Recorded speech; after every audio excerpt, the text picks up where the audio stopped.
Hello, hello, and welcome to the live stream. Welcome to Feline Forensic and the Meowseum mystery. It's a game where we're a cat detective and we're gonna be investigating a museum heist and murder, presumably connected, maybe not, maybe just a coincidence that both things happened at the same time. And it's the kind of fill-in-the-blanks mystery game, as many of the detective games nowadays are. And yeah, we've got to investigate, we've got to interrogate, we've got to figure out who's lying and what actually happened. Yes, the technician, Firefly, is here today to assist if we... You have your technician with you today. He wants to sit on your laptop. Well, all the cats need to gather, right? They need to gather here to watch the cat detective do his cat detective job. I mean, Firefly currently sleeping on the job, so classic cat behavior. But yes, one of the features of this game, a feature and a warning, is that there are a lot of puns, especially cat puns, so, you know, be prepared. Be prepared for all the cat puns. And, you know, if you're scared of puns, that's a warning. So let's get into this. Interestingly, for like a, you know, game that's on PC and fill in the gap detective mystery game, the primary controls for this game are gamepad. So we'll see how that works with operating all of the menus and filling in the mysteries. I'm not sure whether there's voice acting or not. If there isn't, I may have to do more dramatic reading today. Look, it's us, the cat detective. And we have a cat clock on our wall. Another long day. Streep strums are already on. And I haven't been in my office yet. Yeah, okay, no voice acting. I have to do it. Yeah, our portrait is a lot more like, you know, handsome cat rather than our cute cat detective in the world. I should check my computer. I'm sure I have at least a few emails waiting by now. Although, if it's the commissioner volunteering me for more debriefs, I'll have to put my paw down. Okay. Yeah, we have a cat clock. We have a cat tower in our office to entertain ourselves with. Hello, Juwon. Welcome, welcome. We're just starting. Okay, papers on the floor. And this is our computer. Yeah, the art is interesting. Obviously, very noir.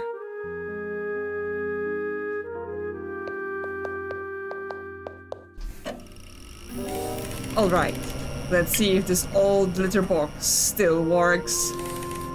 I just need to log in and... Huh? It won't take my password? Someone here has my whiskers twitching. This might turn into a regular investigation. Okay, we forgot our password. That's what's going on. First thing on the job. I'll start tracking all my leads on this bulletin board in case I need to reference them again. Okay, so we've got our mystery board, the unknown password. Yes, for some reason my computer isn't accepting my password. Did I just forget what it was? If I changed it, I certainly would have written it down on a note and put it in my desk. Okay, very secure. Yeah, the computer made a mistake. Yes, we get a laser pointer telling us where we should be clicking. Don't show Firefly. She might start attacking the screen. Okay, so he says he would have put it in a note in his desk. Let's see. What should I take a look at? The computer, the desk, the phone. Let's look in the desk for the note. It's possible I just wrote the password down and threw it in my desk drawers. Okay, not in the top drawer. Surely it will be in the bottom drawer. Aha! This must be it. Wait, no, this is just standard department business card. Follow following procedure requires I enter it into evidence, but unfortunately this might be more serious than it seems. Okay, the password wasn't in the desk. All I found in my desk was an old business card, but I'm not sure how helpful that's going to be. I guess I could give it a second glance. Okay. Now we have a second menu with our evidence lockers. It feels like I'm always gonna be on top of something, so you just have to forgive me. A business card I found in my drawers of my office desk. It's a business card printed on quality paper, although age has weathered the once white sheen to yellow. On the card, depicted in black ink, is the department logo and general information such as the office address and phone number. Okay, so we can open this up. Yeah, okay, we get our magnifying glass. And we can look at it. Feline Forensics Incorporated, private detective agency. South Fighter Street, Philadelphia? Philadelphia, PA. Office 555 meow. Fax 555 purr. Okay. Anything on the back? No, I can't even turn it all the way to the back. No, I can't. Okay. Emergencies only. Extensions 1029. Oh, of course. I knew there was something else here. Why didn't I think to flip over that business card sooner? The extension written here belongs to the department manager. Luckily, I would classify this as an emergency. I should give them a call immediately and let them know what's going on. Yeah, they're always leaving numbers somewhere. Let's see. Yeah, let's look up the phone. Now that I have the department's manager's extension, I can give them a call about my computer. Good evening, detective. I hope this is important because I'm in the middle of dinner with my family. Apologies, but we may have a security issue. My computer's password has inexplicably changed. I hate to break the news to you, detective, but the inexplicable is, in fact, quite explicable. If I do recall, this is the second time this week you've interrupted my wife's delicious home-cooked meal. I'm sorry. From what I could gather, you were on another milk-fueled bender. Oh, of course. Of course. It's a cat detective in a noir setting. Of course they have a milk addiction. Through slurred speech, you told me you changed your own password. And this is the part where I'm so embarrassed you tell me the password correct? I would consider, but you also informed me that you hid it somewhere. Somewhere that only a detective of your caliber would be able to find. So, get on with it and ensure that not a single report on this matter is out of place tomorrow. And let me reiterate while you're in your right mind, do not call me unless it's a real emergency. Slams the phone down. I think if I had just forgot my password, this wouldn't be as humiliating. Either way, not my proudest moment, but I can make up for that, even if I'm technically this crime's primary suspect. Retracing my steps, following the proper timeline, and correcting any inconsistencies in the case, notes will be paramount. Yeah, he doesn't tell us, and of course, we did this. We did this crime to ourselves by changing our password while milk drunk, and then not leaving ourselves a note. Okay, so we've got the detective issue. Without the current password, he can't unlock the computer in his office or check his email. The detective left his office late last night, and at some point after the department network was hacked. No. How can I dispute this? Okay, so we it says something that's obviously not true. We now know it's not true. There wasn't any hacking. It was all us. And we have testimonies or evidence we can pick to dispute this. So, well, the department manager said that we did this. I see, that makes sense. The department manager did confirm that nothing was hacked. Embarrassingly, just a bit too much indulgence on my part. That being said, I've only got a rough outline from here, and they won't settle for anything less than perfection. It's time to thoroughly investigate the rest of my office and use my journal to fill in every blank necessary. Okay, you've learned almost everything you need to fill the detective's shoes, so let's put the sleuthing skill to the test. Did you know you can rotate the camera to look around too? Okay. Neat! Sure, neat. We can rotate our camera, so we can look at our office from different directions. There's like a murder board on the wall. Map of the town. Okay, we can inspect that. It's my old map of historic Philadelphia, but I don't remember all these town tags in it. Okay, we left ourselves some clues of town tags. They're each holding a thin shred of paper to various addresses in the city, but no one seems more important than another. I think it might be impossible to know where to go with this lead until I have more clues. Okay, so we're looking for something that will tell us where on the map to look. I like how we have kitty paw wallpaper, just tiny kitty paws on the wallpaper. Okay, we can investigate the plant. That does look like a real map of Philadelphia, just a cat version, of course. I'm not familiar, but I'll trust you on that. It's possible I hid the password within the potting soil of this plant. However, until I have a compelling reason to believe that, I'm not willing to make a mess of the hardwood floor. You're a cat. Any cat would be like, yeah, let me mess that up. Okay, let's look at our cat tree. I mean, this cat tree is not appropriately sized to, you know, this cat. Not gonna fit. Just like barely would fit his cheek into that cat house. Let's see what we can find over here. Yeah, okay, we have the cat tower and the feline cabinet. Let's start with the cat tower. One might ask themselves, why wouldn't a self-respecting feline investigator keep one of these demeaning furniture pieces in their professional office? Okay, he thinks it's demeaning to have a cat tower. It was a gift from some old co-workers who thought they were being exceptionally humorous. Also, it keeps my claws properly managed, and sometimes it helps me think. Okay, so got it as a joke, but actually likes to use it. Let's see what we can find over here. Okay, so nothing in the cat tower, but maybe something in the cabinet. I have a few of these cabinets to keep track of all my previous cases. Oh, of course it's not unlocked. These records are pretty confidential. Wait, I don't log these? Not since I kept misplacing the key.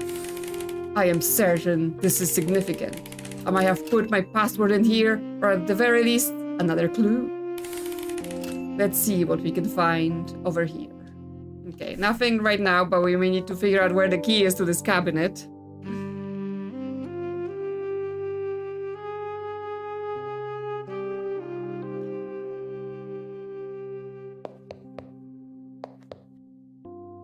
Cats are liquid and can fit anywhere. That is true. That is, yeah, the clock is a cat clock. Dalton, I assume you meant your last cat, not your last cat? Was 24? Wow, 24 is quite the age for a cat. And oh, those blinds that, you know, over time they just all become bent and broken. Like, who came up with that product? Terrible.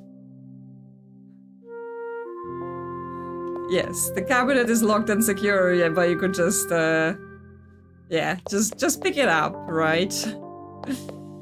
Don't question security. Yeah, cats enjoy those blinds. Yes, distraction. They do. Yeah, something over here to investigate. The bookshelf and cabinet's trash can. Well, let's look in the bookshelf first. This shelf is absolutely packed with different tomes, journals, studies, and the occasional novelization. If I hit some sort of clue in one of these books, it would take me far longer to find than it's worth. I wouldn't put it past myself, but I don't have anything to go on it. Okay, so there might be a book, but we have to find out which book. The filing cabinets on this side. These are usually just for keeping contracts, reference documents, and various policy paperwork.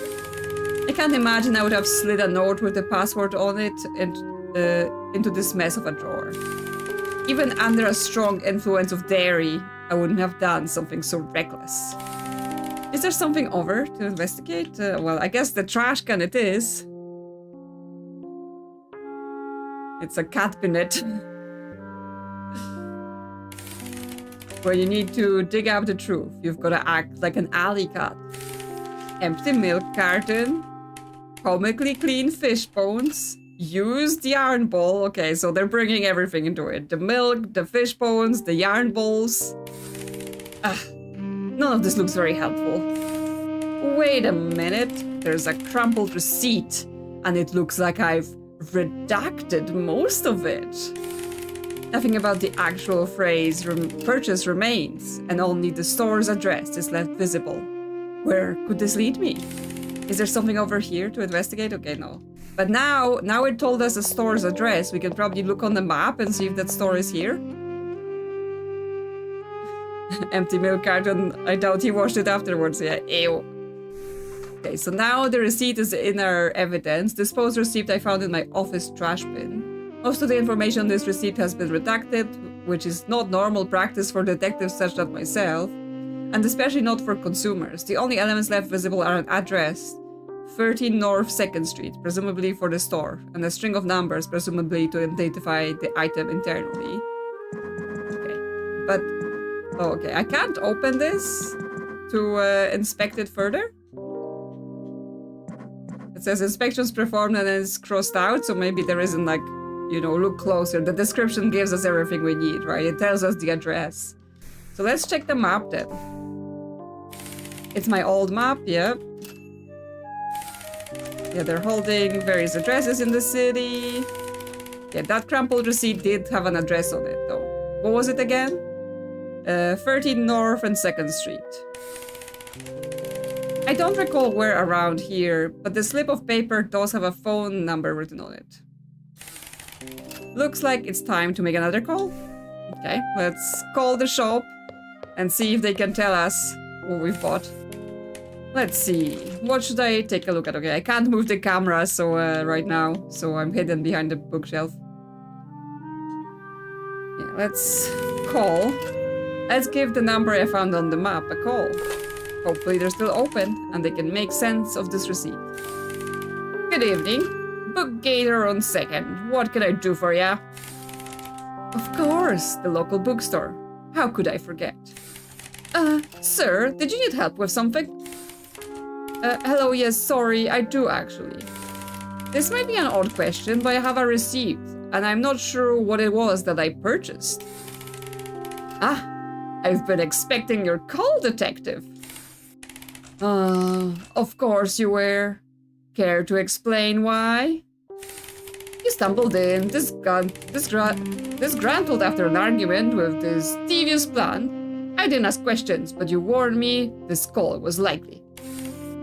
Oh dear. Now, about that book, please tell me it's not something terribly inappropriate. Not quite, no. The book's title is On the Historical Development of Cat Burglary. Burglary. I hate the word. Okay, thank you. That'll be all. Sure you don't need anything else, detective? No, really, it's okay, thank you. Yeah. As if it wasn't embarrassing enough as it is. Yes, imagine, like, pulling everyone into your weird detective game for yourself. The cat sounds handsome face and talking reminds you of the Rusty Lake drawing styles. Yeah, I'm not much of a Rusty Lake player, but their art style is quite a weird one sometimes. So we have a bunch of things like saying we have new stuff. Okay, well the receipt has been now merged with the phone number. That's why this is saying there's new things. Okay, this is our fill in the blanks stuff. Where the catnip at? Not yet. We're a good cat. We're, you know, maybe we're on the milk, but we're not on the catnip. Okay, this is just more information is being recorded. And this is the events we have so far. So, the detective left his office late last night and shortly after found himself at the milk bar downtown, imbibing on the finest dairy a cat PI could buy. The detective got into an intellectual argument with another patron and vowed to prove he was confusingly a detective so spectacular he could out-sleuth himself. Okay, that's what he was up to. After returning to the office, the detective changed his computer login information before it was lost to the memory of a lactose stupor. Having successfully laid his plot and proud of his mastermind scheme, the detective called the department manager before he finally retiring for the evening. The next day, the detective attempted to log in his office computer and found that the password has been changed. Yeah, she's a pretty torty or calico, depending on where you are at with the names. She's pretty and she knows it, which also means she's a nuisance. Yeah, so let's see if we have this book then. Yes, it has lots of tomes, journal studies. Yeah, the clerk said the book in question had something to do with cat burglary. So where is it? Dignity and Domestication by the Great Dane Austen. Les Miserables by Vermin Hugo. Call of the Wild by Jack London. Okay, we got book puns. Okay, more novels than I thought. But hey, these are the classics. Oh, here's the one I'm looking for. The question now is, why would I have purchased this book specifically? Is there something over here to investigate? I mean, did we pick up the book then? Yes, okay, it's here in our locker. It has a little cat ear, cat face drawn on it now. On the historical development of cat burglary. A study of the impact of declawing as an early cultural normality and the societal repercussions thereof, and henceforth. Okay, interesting. Can I turn it all the way? Oh, open! And then a cattail at the back, yes. Open. Don't open. Great job, detective. Place valuables here. Oh, of course. I knew there was something else here. I bought a hollow trick book. No wonder the bookstore clerk was holding back a laugh. With my cabinet key hidden inside, no less.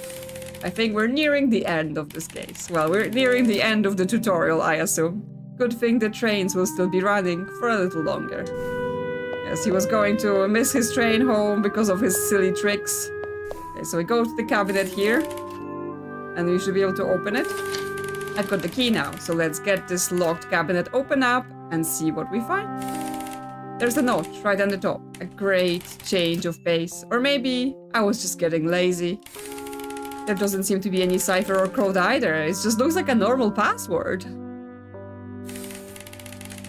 I should try it, and then make sure all my notes are in order. I wouldn't want to attract any more ire from the department manager than I already have. Let's see what I can find. Yeah, okay, so we've got the password. Can't look at it. The password is written in newspaper and magazine scraps and reads a string of characters. Yes, so in the pursuit of proving I could out-detective myself, I changed my office computer's password, hid this reminder behind a series of puzzles. Yes, so that's our password. Then... yeah, okay, this is fill this stuff in. Yeah, so now we have to check whether those events are correct.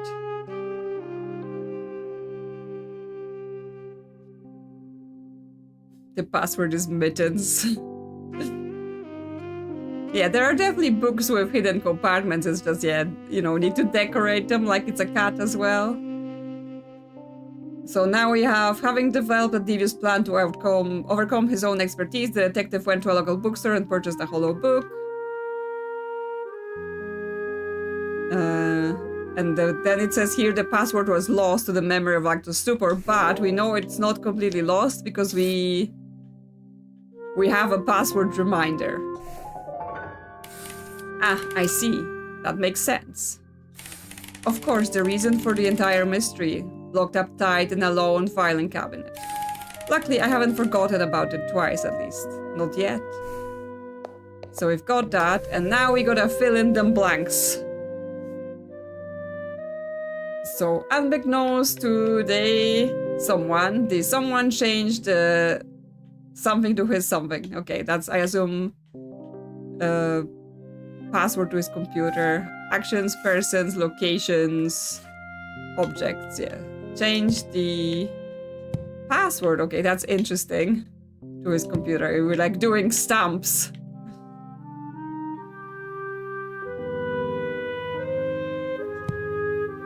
Yeah, Crystal's already like, I already have books with hidden compartments. Yeah, you just need a custom cover with the cat face, cat ears, cat tail. I assume this is gonna be not computer. The detective changed the password to his computer and hid.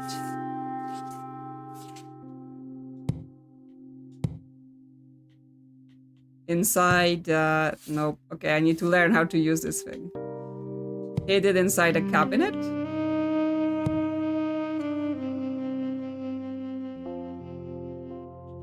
Furthermore, he's something to the something. Was unbeknownst to the, what, to himself? Because, like, the commissioner and the manager, they don't really have much to do with it. So unbeknownst to the detective changed the password to his computer and hid it inside the cabinet. Okay, so there's something incorrect. Like 2 or fewer things. What could we change? Oh, I'm on the words. Sorry. Yes.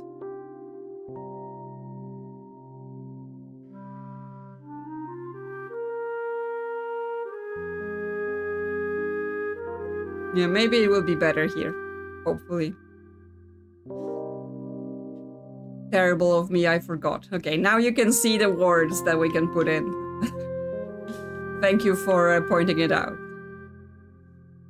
So, unbeknownst to the detective changed the I mean, it's definitely the detective changed the password to his computer and hid it inside a cabinet? I mean, unbeknownst to many people, right? No one knew about it. And locked it inside a cabinet, maybe? Yeah, okay, that's correct. Okay, I already see this game is gonna be playing those sort of thing where it's like hidden, locked, kind of both work, but I guess they want to be super specific. Furthermore, he something to something to the something. Okay, so he hid the key. No. He hid the key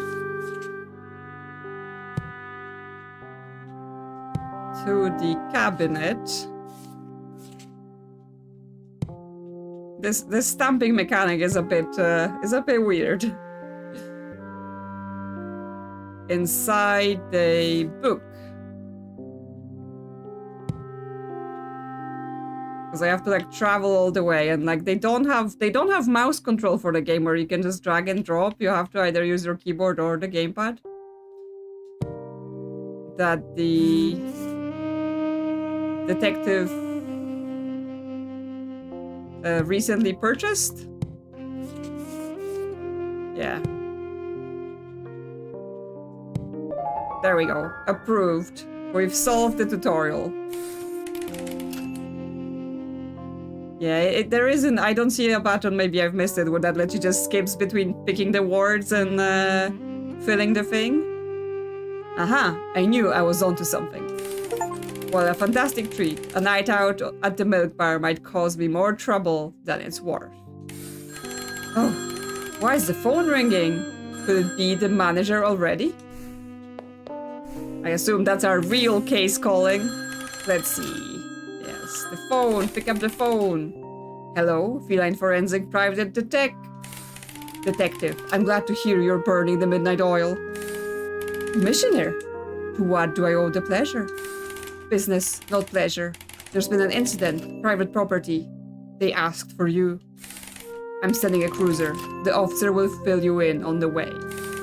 The case seemed pretty involved, but it's still within my jurisdiction.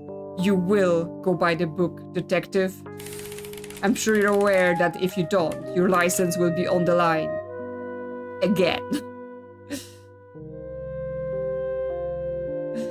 Again. You can see, it's bright outside, you can see the gutters. I mean, it could be like lights from street lights, signage, all that stuff. Yeah, I mean, classic, you know, detective stuff, right? They're always in trouble for not doing things by the book, and they always get threatened with their badge being taken away. And then it never happens because they're just too good at their job and they can't afford to lose them. And he hangs up on us. What a ray of sunshine the commissioner is these days.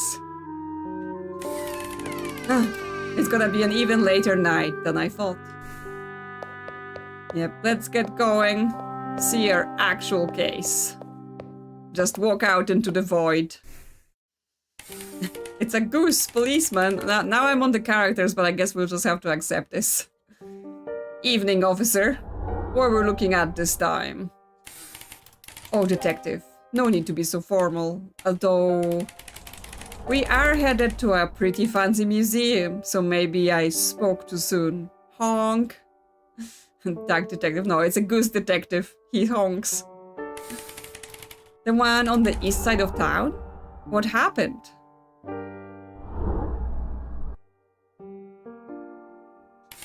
Sounds like an attempted heist gone sideways. Nobody was able to flee the scene, but an important exhibit has gone missing. Not sure if it was one of the thieves, another visitor, or a staff member, but they said somebody might have been shot in the process. Oh dear. Let's hope things have been kept under control since. They made it seem like the scenario was contained, but you'll have to make the call yourself. I don't know much more than that, but we'll be there soon. Okay, so yes, it's a heist and a murder, and everything's gone wrong.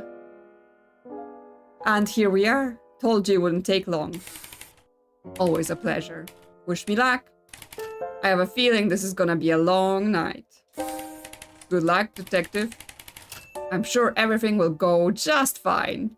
Yeah, it's definitely not going to go just fine. And I know you like to work alone, but if you need some help from the department, just give us a call on the payphone over there, okay? I assume it's call for tips, call for hints. We'll see if that's necessary. For now, it's time to get to work. Yes, goose, angel. The plaque reads, Honk, the Herald Angel, by an unknown artist. A wonderful and timeless depiction of Mother Goose, agents of peace. That side, the biblically accurate sculptures are more compelling. Okay, are we about to see some biblically accurate sculptures of geese? Because that would be disturbing.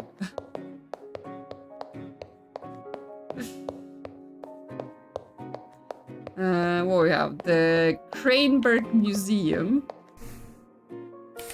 is the sign for the museum, with its namesake Craneburg and the official logo illuminated by a few small spotlights. No one would have suspected a heist turned murder. Well, I guess it could be a murder turned heist. Goose muff, please, not the goose muff. These are the kinds of questions I'll need to answer with my expert feline sleuthing skills.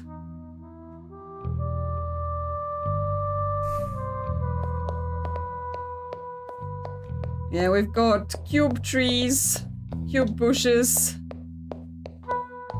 Yeah, goose and peace. Yeah, peace was never an option.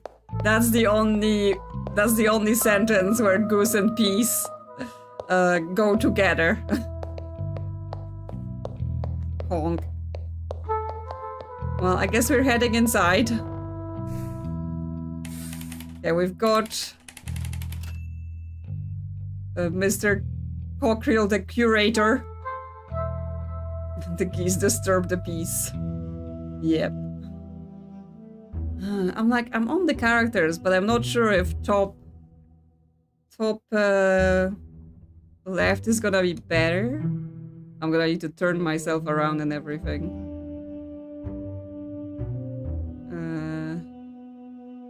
Flip me.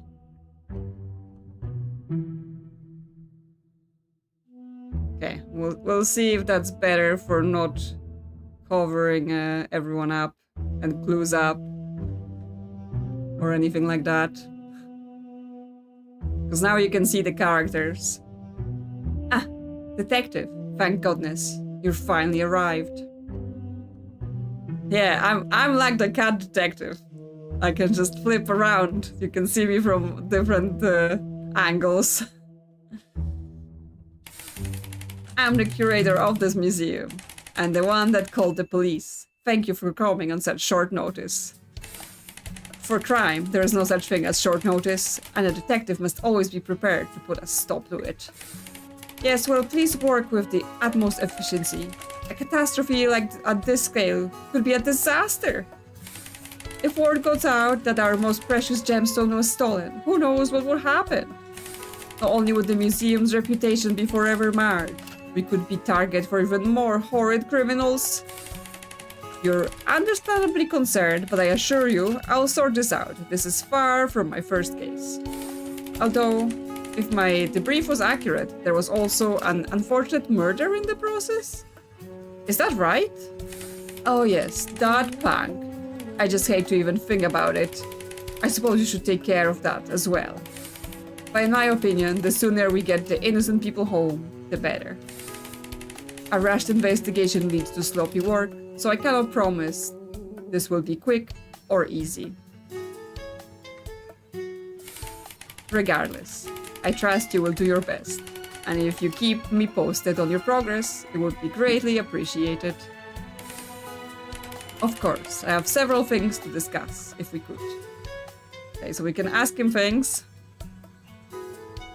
Is the elephant in the background gearwear apparel? Yes, it is. And there's also sunflowers. Also, Firefly decided she's done with the stream, so I can probably also make myself smaller in the end. So I'm not on as many things.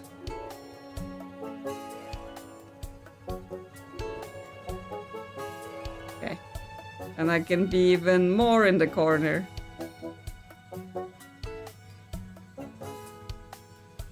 There we go. Super small now.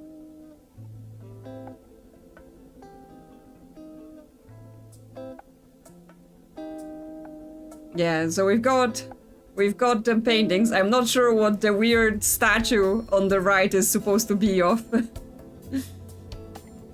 Okay, well, let's ask him about today's events. Go on then. Before, during.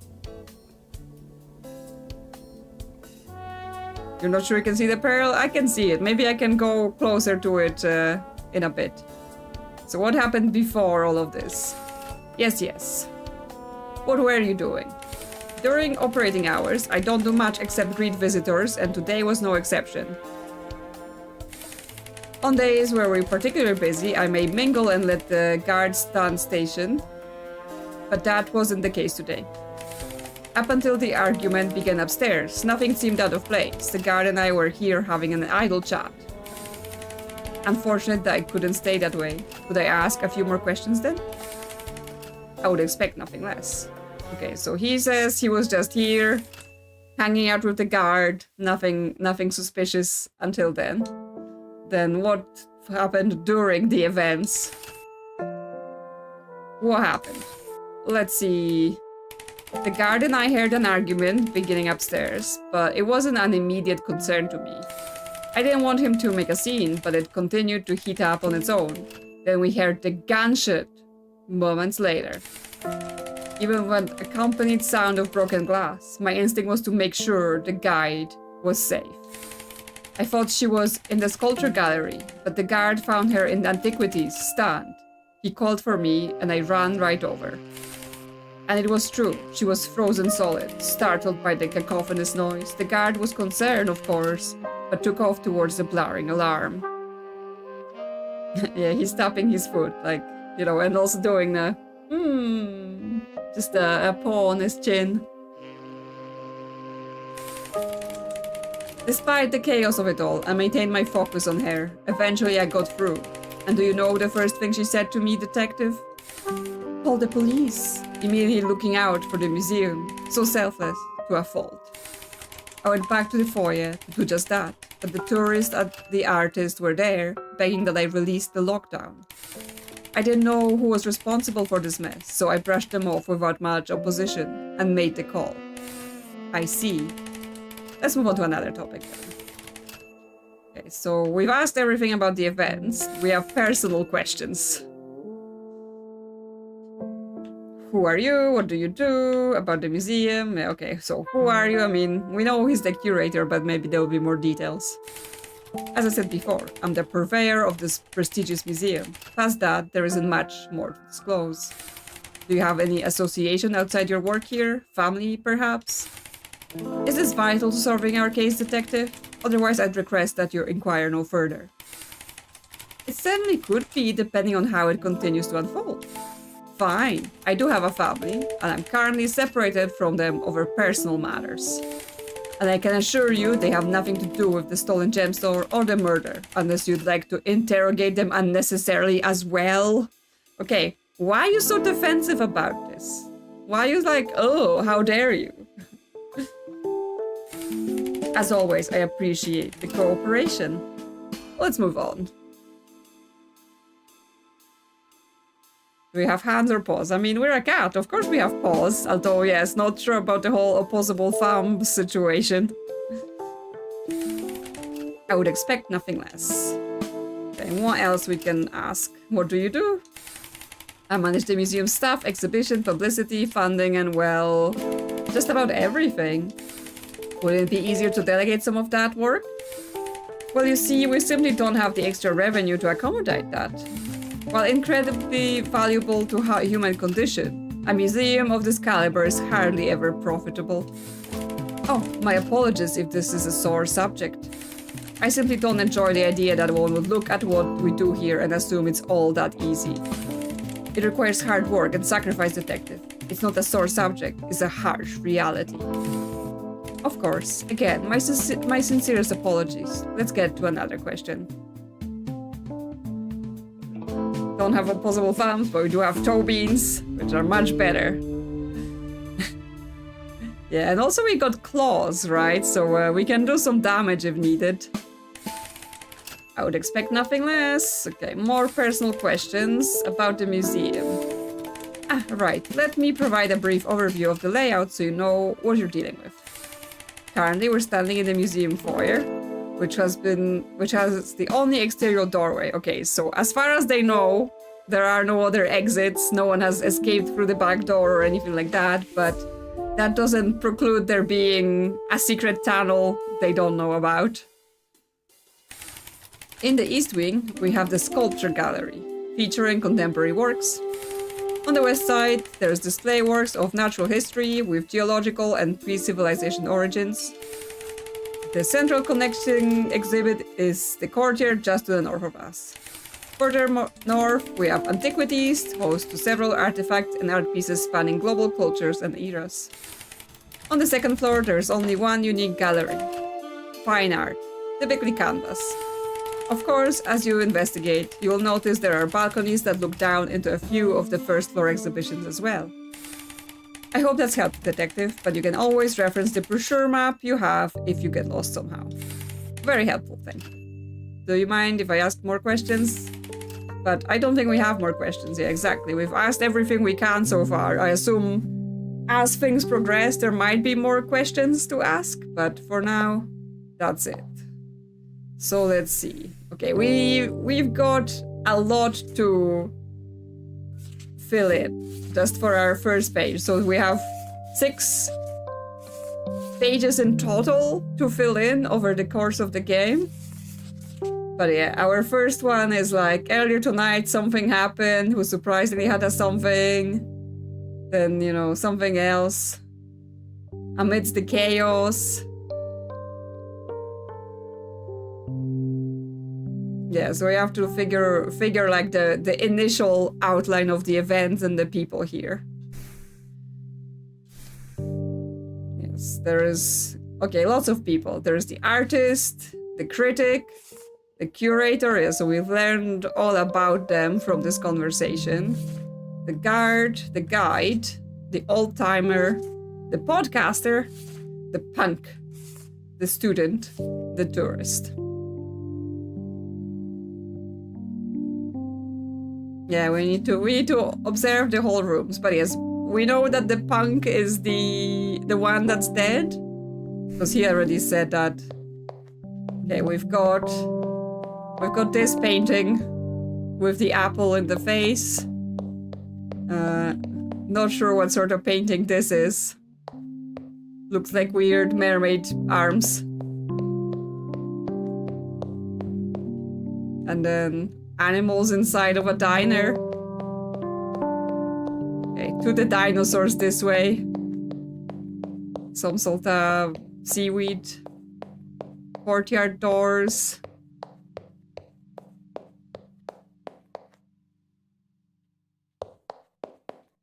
I assume we can read the descriptions as well on the paintings and the sculptures.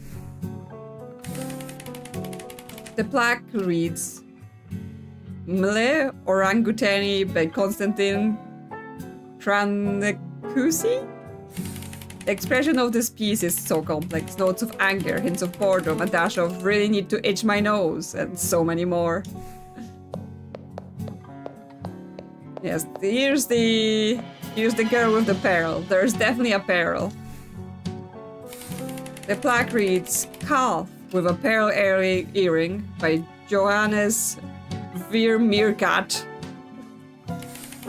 You'd think the large ears would be distracting, but the earring still really draws the eye.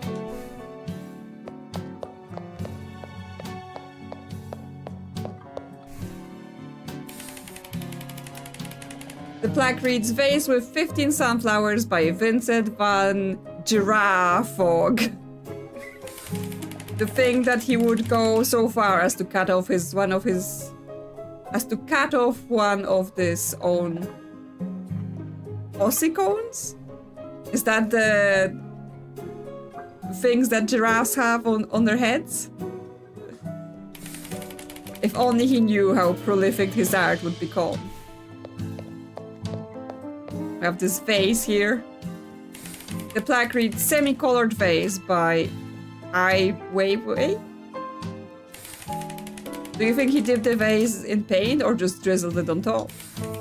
You know, I should have eaten before arriving to the scene.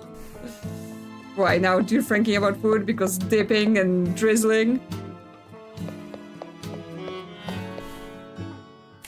The plaque reads The Sheaf by Henry Malfleece. I'm going to assume a sheaf is some sort of shrubbery, or at least a leafy plant of some kind.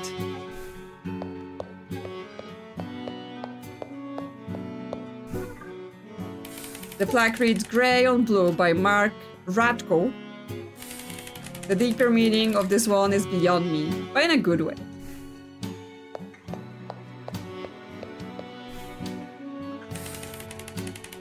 Nighthawks by Edward Hopper. What would I give to sit alone at the dustiest bar in town, just staring at a half-empty glass of finest aged milk? Aged milk.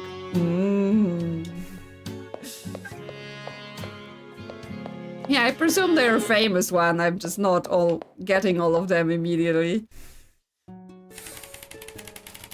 The plaque reads Water off the Back of a Duck's Neck by Jean-Michel Basquiat. An excellent and harrowing representation of the web-footed condition. There's supposed to be web-footed like ducks. I was like, is that mermaid arms? She's pretty aged. I mean, I'm from a place that actually does spoiled milk as a thing you drink / eat. And let me tell you, cheese is definitely the better of the options. Cause I'm thinking he's thinking like aged milk, and I'm like, ugh, disgusting. The plaque reads, "The Best Friend of a Man" by Rin Maparakit. Oh, it's supposed to be a dog. A bowler hat, huh? Not many can make that work. Believe me, I've tried.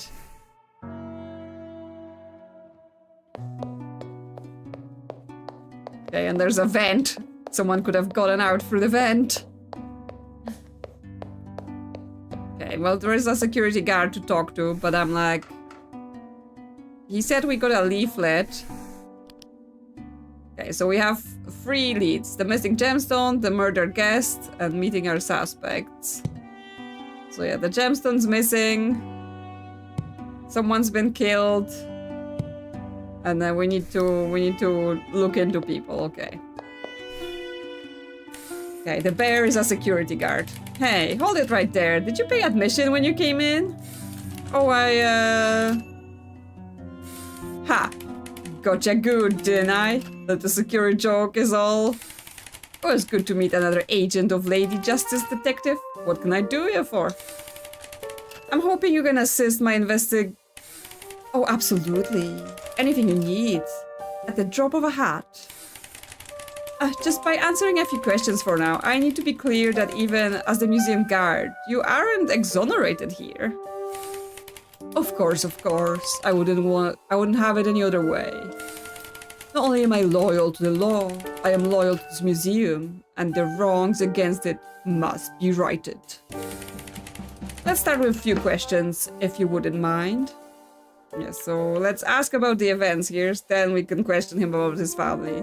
It's also interesting that like the in-game art for all the animals is like a lot cuter and rounder, but then their portraits are like just very distinguished. You've got the green to go ahead, detective. So yeah, what were you doing? As per usual, I was hanging around the foyer, having a little chat with the curator. When things are especially slow, I may take a walk around the exhibits or get some fresh air, but I was feeling a little more lazy today. Oh boy, does that not sound good too good, does it? I don't... What you thinking? I had neglected my duties. Thing is, nothing seemed weird. It was a totally normal morning, afternoon and evening. I understand, so none of the guests acted strangely. We get all walks of life, and I do my best not to judge one way or another, eh? So nah, not so much. And all things considered, this feels like poor circumstance to me, detective. I see. Interesting. Why don't we discuss some more then? Absolutely, I'm an open book, and full of pictures. There is more about events. So what happened? Oh dear, where do I begin? The curator and I heard an argument upstairs. I was ready to go defuse the situation, but the curator was hoping it would solve itself. I don't quite understand it, but in my experience, artists tend to hold strong opinions, so I trusted the curator's judgment call for a moment. But I made my way into the courtyard when it heated up. The fight was upstairs though, so I just had to keep moving through. A few moments later, a gunshot shattered glass soon after, and I didn't skip a beat. Some habits die hard, I guess. Well, I got to antiquities. I found the guide, stopped in her tracks. Maybe I should have kept moving, but I had to make sure she was okay. It's admirable, at the very least. I'm sure she appreciated it. You're probably right, but I wasn't actually much help. Nothing I could say had her come to. I called for the curator since there was still a matter of whatever went down in natural history. I got there at about the same time as the podcaster, but she knew just as much as I did, and I wasn't much. The display case was already destroyed, so to save the diamond or the victim, I was too slow. Again. If there was anything left to do, it was call the police. Thankfully, the curator was already online, and things had mostly calmed down by then. I appreciate the thorough recollection. Let's move on to something else. Absolutely. I'm an open book. Okay, so that's all about the events. So he was going in the back through the courtyard, but then whatever happened in natural history as well, because he said he got there too late. So, and the podcaster got there along with him. Then we have personal question, additional details. 10-4, good buddy. Who are you? Not much to brag about in that department, detective. Well, what do you do in your free time? I like to keep up with the various TV shows and movies, but don't we all? That's not very interesting. I read a whole bunch too. Talk about boring. Laughs. I don't think that's boring. Honestly, I wish I had time for more of that kind of thing. I used to say the same thing, believe it or not. But if you don't make time to enjoy things, there won't be much of you left. Just a couple of whiskers in a suit. I mean, let's stay on topic. Do you have any family? Friends? A couple buddies from back in the day. But started to feel like we were worlds apart, you know. A wife at home, but no kids. She has some great friends, longtime friends. And they call me a friend. I'm alright with that. I understand. Let's continue. Yes, absolutely. So that's... Who are you and what do you do? I keep the peace within these marble walls. A much more manageable scale than I'm sure you deal with, detective. On the regular, sure, but for tonight we had that in common. Ha, you got that right.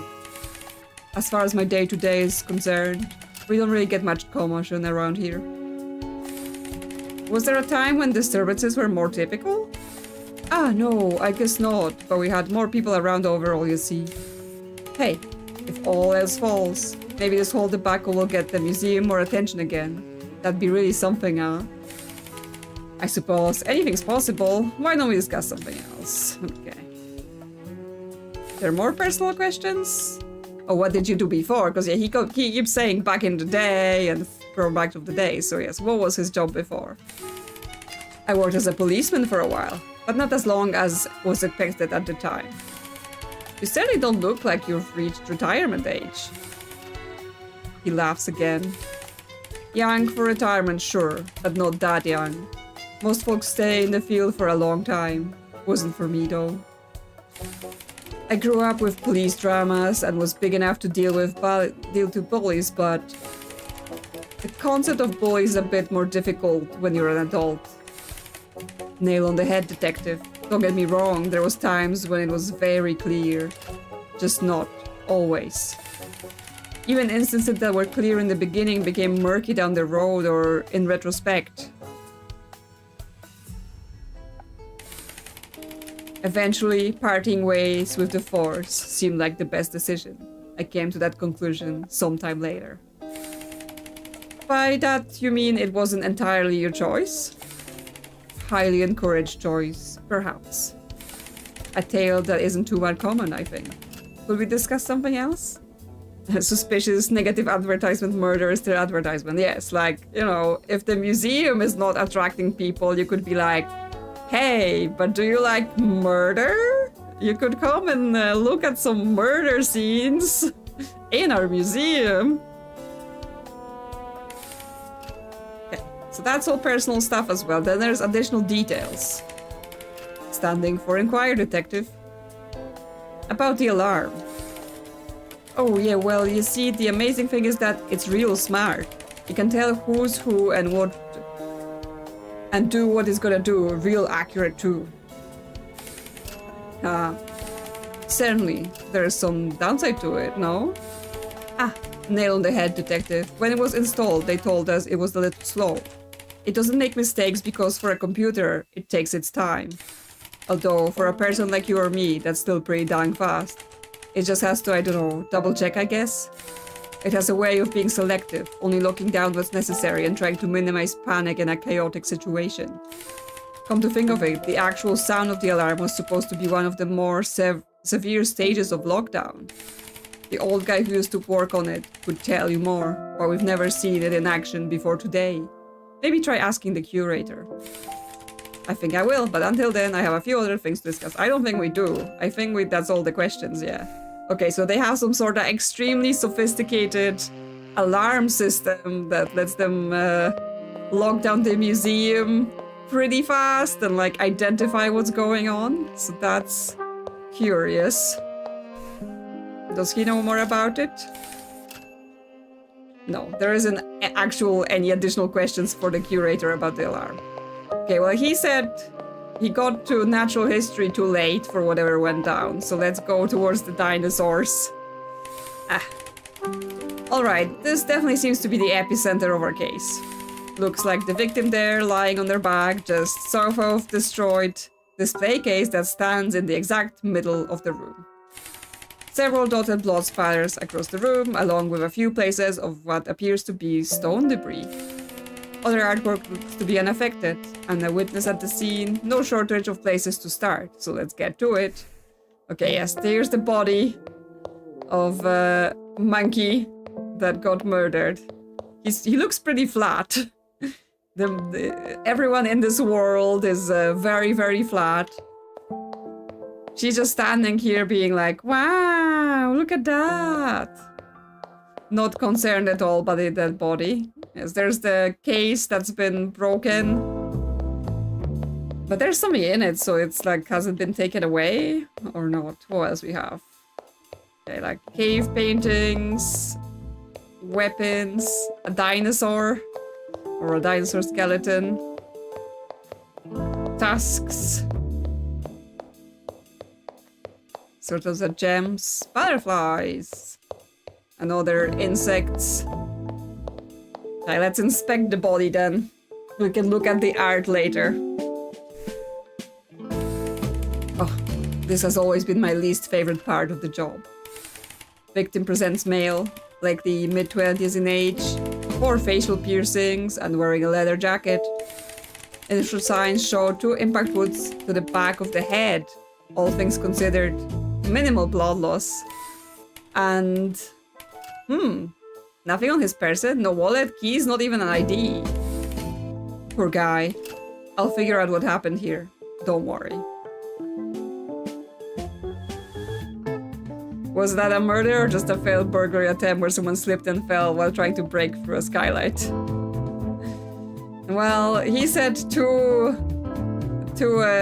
wounds to the back, so I presume something at least hit him. Okay, and then there's this broken case. This is the pedestal where the stolen gemstone was once displayed. What should I investigate here?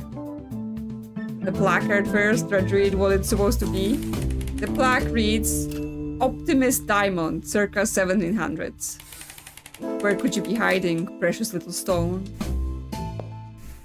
Okay, what about the broken case then? Seems like a classic smash and grab. There are stones strewn around across the floor, so it's possible the thief used them to break the glass case. I'll put this statue chunk into evidence, just in case I can learn anything from looking it over. It doesn't seem like there's any other incriminating details to hear though. Never that easy anymore, is it? Okay, so we've added that to our evidence, and we've got like a statue. Okay, there's something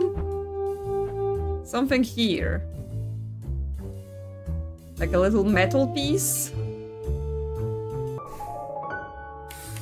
Oh, of course. I knew there was something else here. While it might have broken further in the fall, it was certainly destroyed prior. Assuming at least that this is the flattened tip of some ammunition. I wonder where the casing is hidden. Finding that could help me track down the murder weapon. Okay, so we're saying shots fired, a bullet hits the statue, and then a piece of the statue is being used to break the case. These skulls belong to humans and monkeys, maybe. Like, we're getting back into that thing of, if a world is made out of anthropomorphic animals, do humans exist in this world? Have they ever existed in the world? The plaque reads, collection of ancestor skulls discovered across multiple regions. There's so much about the ancient civilizations that we still don't know, and I guess we never will. It really makes you think, huh? Yeah, humans are cryptids. Humans are just ancient civilization they don't know much about. The plaque reads Mammoth Tusk, circa 3000 BC. Imagine the size of the elephant folk attached to this. Yes, of course, because the mammoth would have been like, you know, just a different sort of human for them, right? Because it's another animal that would have been intelligent and speaking. Just huge. It's like if old prehistoric humans were giants. The plaque reads Spiritual Stone, circa 1998. 1998? Legends say you can time travel a whole dog year with these. Okay, what year is it? Right? What year is it in this game? Collections of pinned butterflies, originally researched in North America. I much prefer my butterflies unpinned and flying and alive. Yes, like... Is displaying a pinned butterflies and bugs in this world like as if we displayed pinned humans in a museum? Just imagine, you know, human bodies like in a little case, pinned for display. The plaque reads Collection of pinned beetles, originally researched in Eastern Asia. I'd rather not look at this too long.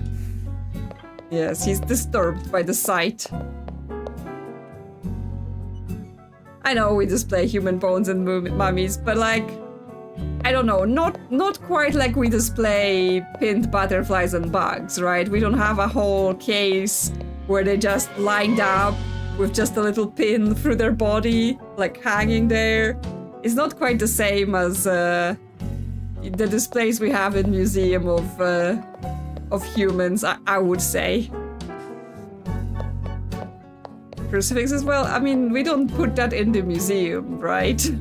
At least not any museum I've been in. Like, actual crucified people. I guess you mean like carved ones? Then sure, people do put that in plenty of places. The plaque reads Anedi Plateau Cavern Painting, circa 6000 BC. Questions like, how could I possibly have transported this cave rock aren't even worth asking. Yeah, somehow they got it out of the cave and brought it here. Collection of ancestor tools discovered across multiple regions. I wonder what the predecessors would think if they saw what we could carve from stone nowadays. Our church's museum. Not all of them, but I guess like there could be a church that's a museum at the same time. Like there's probably a few of those. They probably think all those sculptures in the other exhibit were wildly impractical.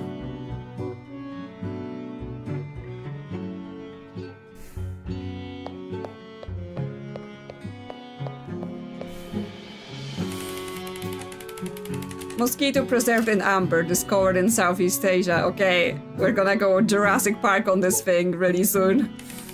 Who knows what sort of horrible things this bug could be carrying? Ancient plagues, mind control curses, dinosaur theme parks. Exactly.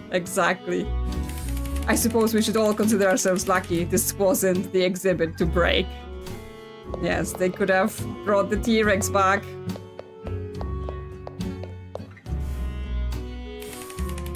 Tyrannosaurus skeleton of the Cretaceous period. Iconic dinosaur, but I much prefer the Stegosaurus. Even a Triceratops would rank higher personally. So, yeah, what would dinosaurs be in this world, right? If the dinosaurs lived alongside the other animals, would they be like just basically crazy murderers, or would they just act totally normal and, you know, do their shopping alongside everyone else? You know, bake cookies, go to work.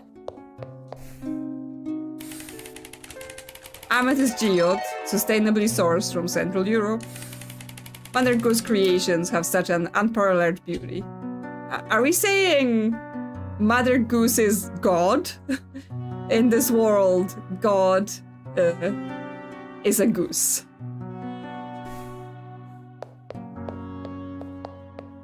Okay, so are you the podcaster? Hiya, detective. I just want to say it's like so awesome to meet a real, almost somewhat famous Philadelphian investigator in person. Yeah, it is the podcaster. Oh, and I absolutely cannot wait to tell you all about my show. Would you be willing to do an interview? I'm sorry, your show? We offended them. I'm a true crime podcaster. It's called Tales of the Dark and Desperate. And this episode is about to go hella viral. Wait, are you recording right now? No, I didn't bring my equipment. Oh, what an absolutely rookie mistake, like 5 listeners, an episode level amateur. By the way, you should seriously subscribe. You have your phone on your right. Let me take a look myself up and hit that button quick. No big deal. Oh my god. Influencers, am I right? Content creators just cannot help themselves. I actually don't keep a mobile phone on me. Personal technology would be a distraction at the crime scene. Oof, that is actually so sad. Okay, we have things to discuss. Let's stay on topic, please. Like, whatever you need, detective. Okay, so what were you doing? For sure. Yeah, what were you doing? I was mostly just wandering around, but then I got to the courtyard. I saw the tourist had this dope retro camera. We were just kind of going back and forth on old school photography techniques, stuff like it was huge on Finstagram a couple years ago. Then we got interrupted by that argument. He handed me the camera while he tried to break it up from down here, but they weren't interested in listening. I see. I assume you gave the camera back to him at some point, yes? Oh yeah, for sure. But not right away, because things really started getting out of control. Oh, in that case, I've got a couple more questions for you. Like, whatever you need, detective.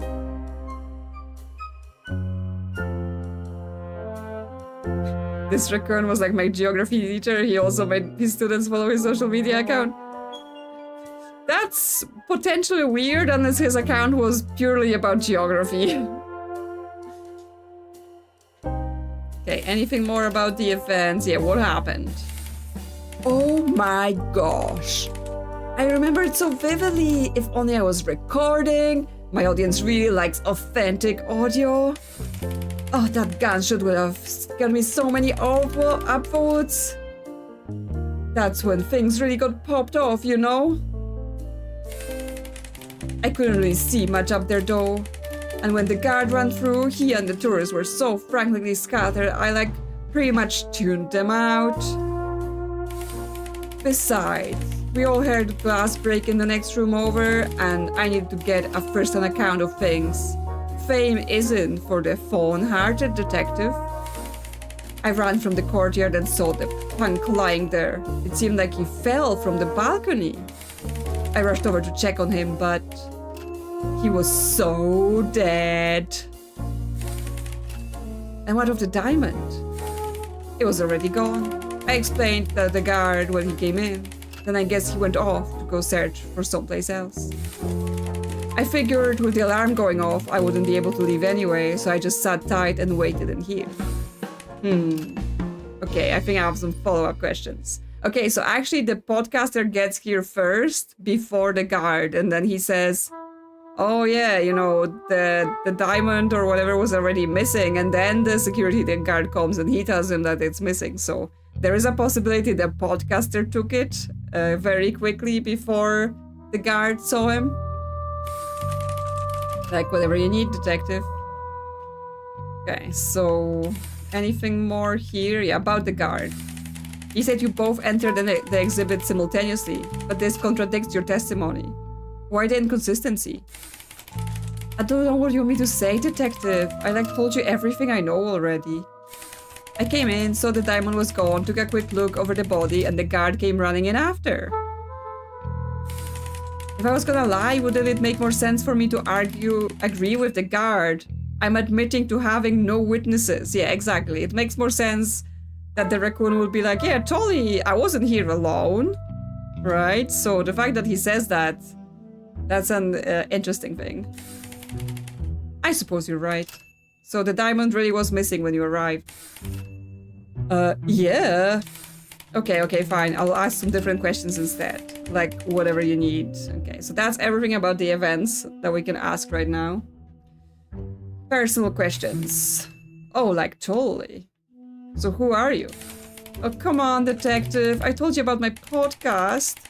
Are you saying you didn't go and read my bio? If you're not a big reader, watch my daily vlog. That will give you the general vibe. Well, it was gonna be daily, but then it was weekly, but then it's kind of just post whatever. Then last one is pretty old, so it will be out of date, but yeah.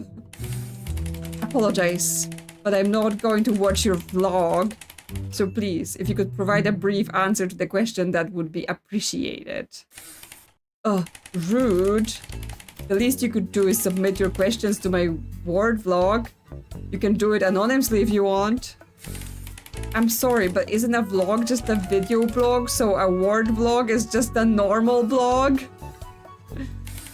Actually, never mind. I've learned plenty. Let's change topics. Okay, more personal questions. What do you do? I mean, we're about to hear like 15 more lines about this podcast. I have a true crime podcast called Tales of the Dark and Desperate, so make sure to totally obliterate that subscribe button so you don't miss an episode. Wait, haven't I told you about this already, detective? You have. I was asking more about what you do in your professional sense. Are you trying to say what I do isn't professional enough? Ha, gotcha. Too easy, detective. I work at a coffee shop, but that's like so boring. Punch in, punch out, you know how it is. But after this episode absolutely pops off, I'm gonna quit so fast. Or at least like, quiet quit. I still need health insurance or whatever. Oh, of course. Why don't we talk about something else now? Like whatever you need, detective. Okay, more personal questions. Yeah, we can talk about true crime. What does he have to say? You have a quite a passionate interest. Why is that? Oh, I know a trick question when I hear one, detective. Of course I love crime. Crime solving.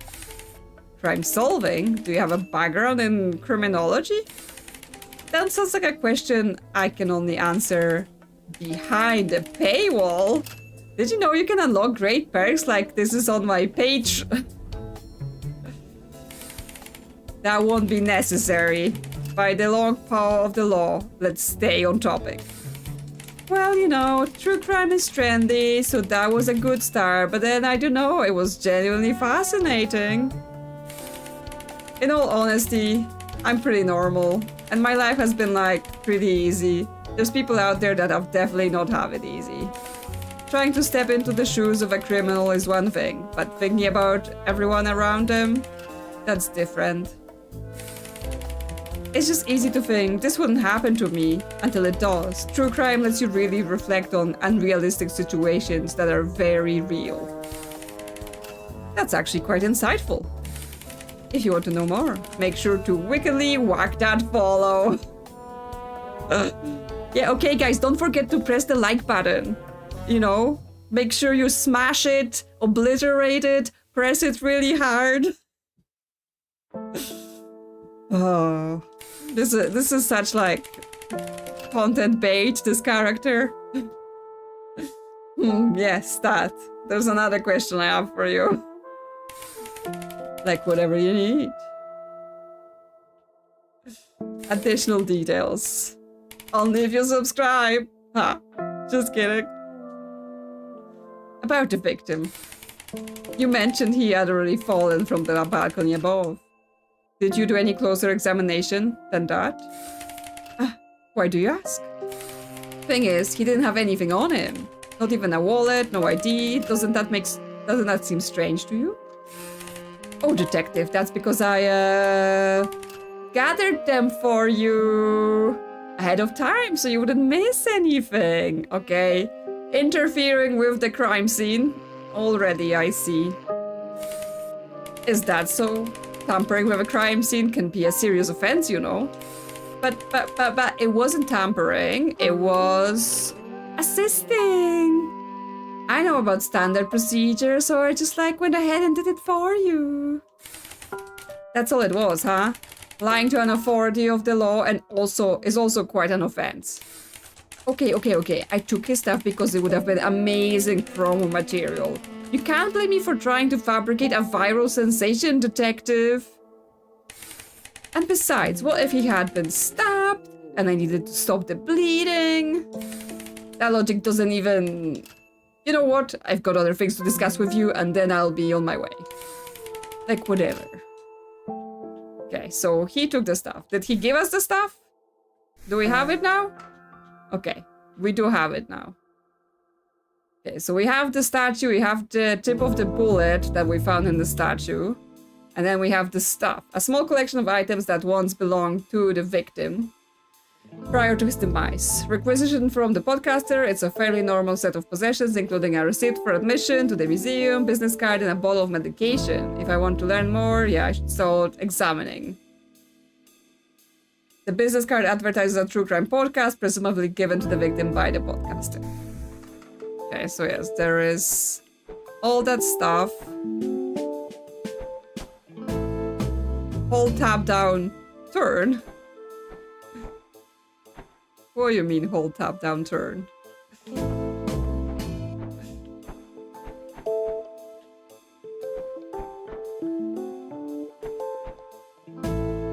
Cat snacks, yeah, I mean, I assume this is the pills from the bottle. Because the medication is, oh, this is the, I was like, hold tab down, turn. That's the lid from the medication with instruction of how to open it. I was like, what are you telling me, game? Available to listen on Pear Podcast, Fido Fee, Goose League Podcast, Podcast Crack, Podsprout, Podcast Democracy, Podcatcher, Whisker Pod, and more. Support on Partnamium. Stalker level gets all the perks for only $50 a month. Yeah, just $50 a month. Yeah, Tales of the Dark and Desperate, a true crime podcast. But yeah, there's some details to be found here. On something, presumably.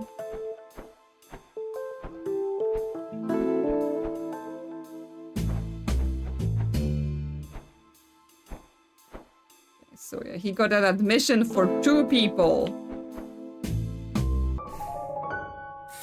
Oh, of course. I knew there was something else here. This receipt. Why would he have paid twice? As far as I'm aware, he didn't come in with anyone, right? Since I can't question him directly, I'll have to ask around some more. Well, surely the people at the front desk would know that he paid for 2 tickets, not 1. Yeah, he entered the museum alone and began touring the exhibit, starting in the natural history exhibit. But that's not true, right? The evidence tells us that there was 2 people. Ah, I see it, that makes sense. As far as I can tell, he did enter alone, but with 1 extra detail. He paid enough admission for 2. Anyone would assume that it's just an act of kindness, but can we claim that for certain? Yeah, I assume we're gonna have to ask people. So yes, we have to go around and be like, facts don't match. We're gonna dispute some things. And yes, then the guard said he arrived together with the podcaster, but the podcaster says the podcaster was first. So we have a testimony from the podcaster. I see. That makes sense. I could give him the benefit of the doubt, but by podcaster's account, that just doesn't line up. I can't think of an obvious reason he would lie, but it would be best if I asked him directly. Okay, yes, because those things don't add up, so we can go back and we can ask. Okay, this is back to the entrance, this door.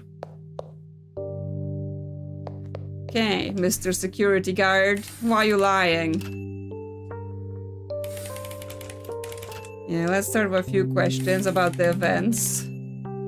Yeah, about the podcaster. You saw her in the natural history exhibit. Did you suspect that she could have stolen it then? Initially I did, yes, but she was quick to explain herself and it all made sense to me. She told me she had come from the courtyard just a moment prior in response to the sound of breaking glass and a loud thud. That would have been the gemstone being stolen and the victim falling from above. Considering the timeline, there wasn't much she could have gotten up to. I hate to break it to you, but she did have a few moments before you arrived. Not enough to steal the jewel, of course, but she did steal the victim's belongings. Oh no, you don't say. Oh man, I knew I should have been more strict with her. I was just so concerned with calling the police and getting things under control. While your motives are understandable, this could have been avoided with a bit more diligence. Yeah. Sounds familiar, Detective. I'm sorry about that. And thankful you're setting things right. I'm working on it at least. Let's run through a few more questions, shall we? I don't think I have more questions. I think that was the only thing. Basically, we're learning that the bear had to leave police because his police work wasn't too good.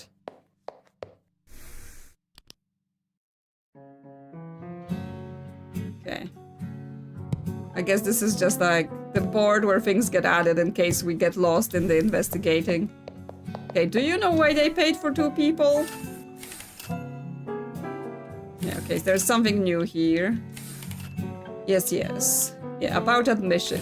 Specifically, that paid by the victim earlier tonight. He was charged for 2 entrants. Was he accompanied by anyone? No, he wasn't. That's when I started to suspect he was up to no good. And I was correct, of course. Then what would he have paid for 2? I hope this wasn't malicious on your part.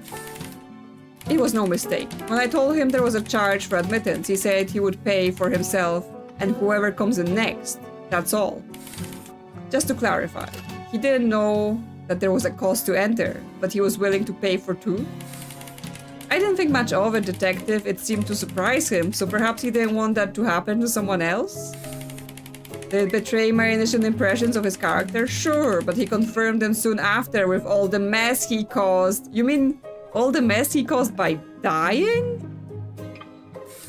It does seem that way, but we can never be so sure. By chance, do you remember who came in next? That nervous one with the backpack. I tried to explain the situation to him, but with all that stammering, I don't think he heard any of it. Intriguing. Why don't we move on for now? Okay, so that's... and there are still additional details now. So we can now talk about the alarm. It's state-of-the-art, awarded on a grant several years ago. It runs through every wall, door, and exhibit. A bit Orwellian, but I do what I must. It took a long time to amass such a wondrous collection, so I'd like to keep it. I don't see any cameras though. How does it work? That's the beauty of it. It's entirely invisible, reading paw prints on the surface of display stands, glass cases, and frames. And it recognizes registered users, so if I were to rearrange the exhibit, I wouldn't have to worry about disabling the entire system. Of course, the rest of my staff is also registered. Conservators, appraisers, or technicians get temporarily registered as needed too. The guard mentioned a discretionary response system. Do you know anything about that? Vaguely. For instance, putting the doors on lockdown is entire early stage response, whereas that atrocious sound is much later. I know that much. I see. If someone stole an exhibit, a noisy alarm would alert everyone, warning the thief that their cover was blown. Of course, if the thief broke into an exhibit to steal it, well, they already relinquished the advantage of discretion. In that case, the alarm siren acts more like a warning system to other guests. I'm starting to see this intelligence you mentioned. Yes, well, I hope this makes closing the case easier for you. Easier and quicker. Easier, perhaps. Quicker, I'm not so sure. I think it's time to retrace my steps towards that broken display again. Before I do though, I have more questions. No, we don't have more questions, I think. Yeah, I think we've exhausted all the questions with him. Okay, so that's the first few people. But yeah, he says like we should re-examine the exhibit, but really we should just be going around and meeting all the suspects, I think. So this one is... Okay, this looks like some sculptures, more modern art, that kind of stuff. And we have a couple people here, or couple animals here, just hanging around. But there's lots and lots of sculptures, some weird spider thingy in this case. The plaque reads, Mamani Longlegs by Louise Bourgeois, because it's like a boar. Even small and behind glass, I can feel my fur standing straight up. Yes, it's a big creepy spider. The plaque reads Vertical Constellation with Blob by Alexander Calamander. Oh, I see it. It's a whale. Or is it a lion? Maybe. Actually, I don't see anything. Very abstract. The plaque reads In Pursuit of Wings by an unknown artist. Is this a Red Bull advertisement? How much of ourselves we relinquish in pursuit of our desires. Oh, I know this plight well, don't I? The plaque reads Gold Blindfold on Marble Bust by unknown artist. A man with golden eyes. Is this a reference to that spy thriller? I'm babooned. Babooned? James babooned? Ha, what a classic. Like James Bond, but a baboon. I don't think he would be so handsome then. Stone Swirl by an unknown artist.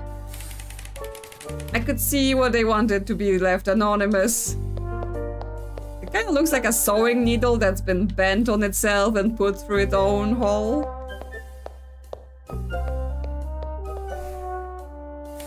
The plaque reads Somewhat Patterned Ceramic Squares by Kaiser Sweet Swan. This reminds me of a game I played as a kitten, when with the timer and the blocks, you know that, not important. You know that pumpkin, one of Yaoi Kusama's classic works? Well, we can see what they made it in here. The plaque reads Gourd by Yaoi Kuswana. Okay, they changed it into a swan. I've never been such a big gourd fan. Are they supposed to look this diseased? And then we've got a bunch of TVs. Nostalgia by Cathode Ray Tube. Nostalgia on Cathode Ray Tube by Hayo Mae Zebra. Hey, I get that reference. Oh, and I know that one too. Wait, and that one. Okay, it like shows different things on the TVs. And we're supposed to recognize them.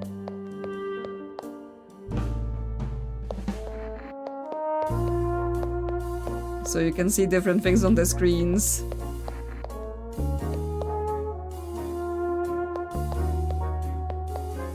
Some sort of TV game show. Not sure what that is. I could probably spend some time trying to figure out what those things are. Fighting games. A fountain. Is that the intro to Friends or something, the fountain? They're switching too fast for me to chase them. Okay, what else? We've got this thing. Pedals of Metal, circa 1900. An old friend from Newport City has something like this hanging in his flat. It looked a bit tacky there too. Newport City. Street Fighter, Doom, yeah, potentially. Married with Children. Trying to, like, I know what that show is, but it was called something entirely different in Poland. So, trying to picture it. Metal angles by unknown artists. I mean, they're definitely metal angles. This looks like they dropped a bunch of cutlery in the garbage disposal, and that is a compliment. Okay, we're not a big fan of modern art. Balloon Dog by Jeff Raccoons. I shouldn't get too close. I was never declawed. We can be scratching. But yes, there are a couple more suspects here. The student. Hello? Greetings, I'm the detective from Feline Forensics. Oh, well, don't let me get in your way. Oh, I'm actually here for you. What? I'm innocent, I swear. I mean, I'm here to talk to you. Some simple questions, really. There's no need to be so nervous. Unless you have a reason to be nervous. I'm innocent. I swear. Oh no, I was just making a joke, trying to break the tension. Yeah, he's a mouse talking to a cat and the cat is interrogating him, so he's so scared. But from the description, I guess he was the person that came in after the monkey, right? Because the curator said like, oh, he was the one that's so nervous. I've been told I'm very dry, so please accept my apologies. It's okay, I accept. Thank you for questioning me and please go about your duties. I will stay out of your way. I appreciate that, thank you. If I have any more... Wait, I haven't asked you any questions yet. Oh, rats.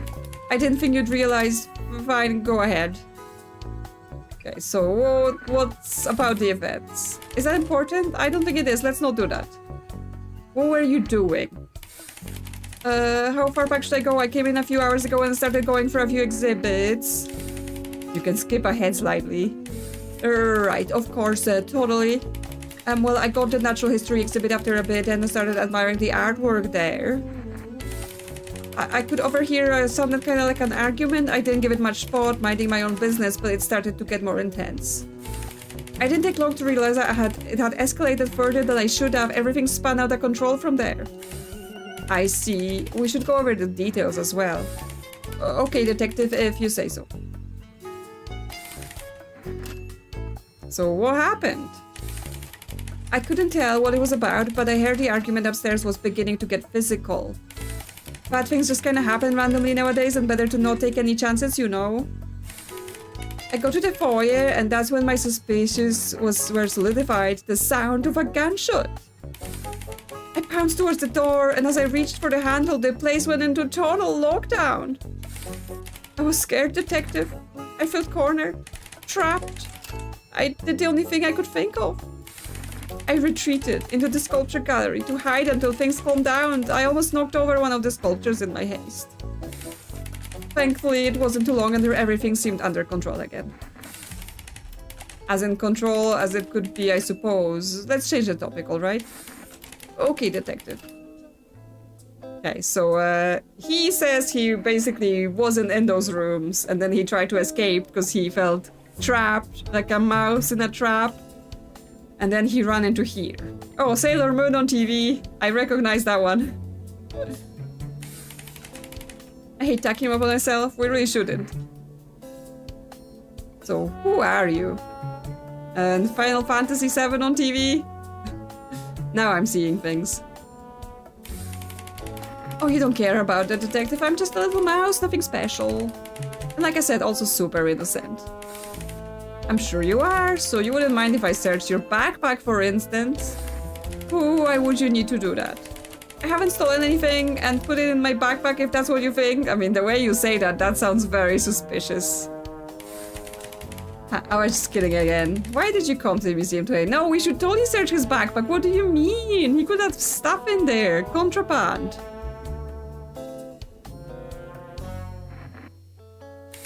I came here for a date, okay? And they stood me up. Is that what you want me to say? Don't you know how hard it is these days with the apps and the mixers and the socializing and that being attractive? Not to mention the texting and the flirting and the leaving the house. Oh, don't get me started on having to go outside. He could have snuck in a block of cheese, yeah, he totally could have. It's dreadful, detective. It's terrible. The only silver lining is that you can find places like this that are free to get stood up.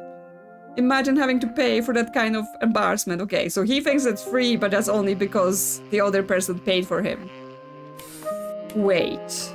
Actually, never mind. My apologies. I'm sure there's another topic we can discuss instead.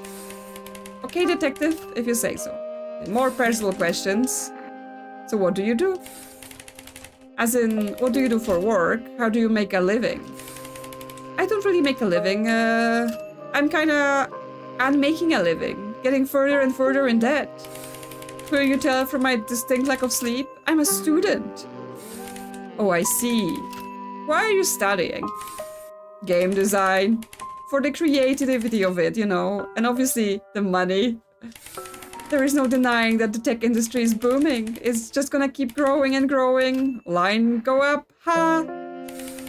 Couldn't ask for more fantastic work conditions too. It's incredibly accessible, historically inclusive, diversity off the charts. I can't shake the feeling that the game devs are making a very sad joke here. Since the tech industry these days is nothing but layoffs and horribleness. I don't know. Stability? Look no further. Problematic behavior and business practices? Not here. Literally nothing to complain about. Not a thing at all. Actually, why don't we talk about something else? Okay, detective, if you say so. Okay, so that's everything we can ask right now. We can search their backpack. But yeah, that felt very on the nose. Like game design. Nothing wrong with that. All the money, all the stability. Okay, so we've got some inconsistency for the mouse. Mostly I think that he thinks the place is free, but it's not, right? He entered the museum, paid admission, and eventually found his way into the natural history exhibit. But that's not what happened. He didn't pay. Well, the curator said that he didn't pay because the previous person paid, so maybe it might be the receipt that we have to pick. No, I don't think that's right. I don't want to embarrass him, but I think I have some evidence that can partially disprove this. What was it? Okay, so I guess we have to pick the receipt instead. The admission receipt. Ah, I see. That makes sense. Could it be that the student just stumbled into a bit of luck? But why lie about that? Maybe through all the excitement, he misremembered. It could be that easy, right? Yeah, I don't think he's aware, because the curator said, like, he just didn't know what was going on. Like, he tried to explain. I'm innocent, I swear. Every time you say that, I get a little less confident you're telling the truth. Let's get to questioning. Okay, but we can't ask about this right now. Maybe we will do something with this later. Yeah, found his admission was paid in advance and began touring the natural history exhibit. Okay. So that's all good. Now we just talk to this person, or this rabbit, the guide. Okay, so that's the guide they were talking about. That she was in that argument, and then was frozen in fear.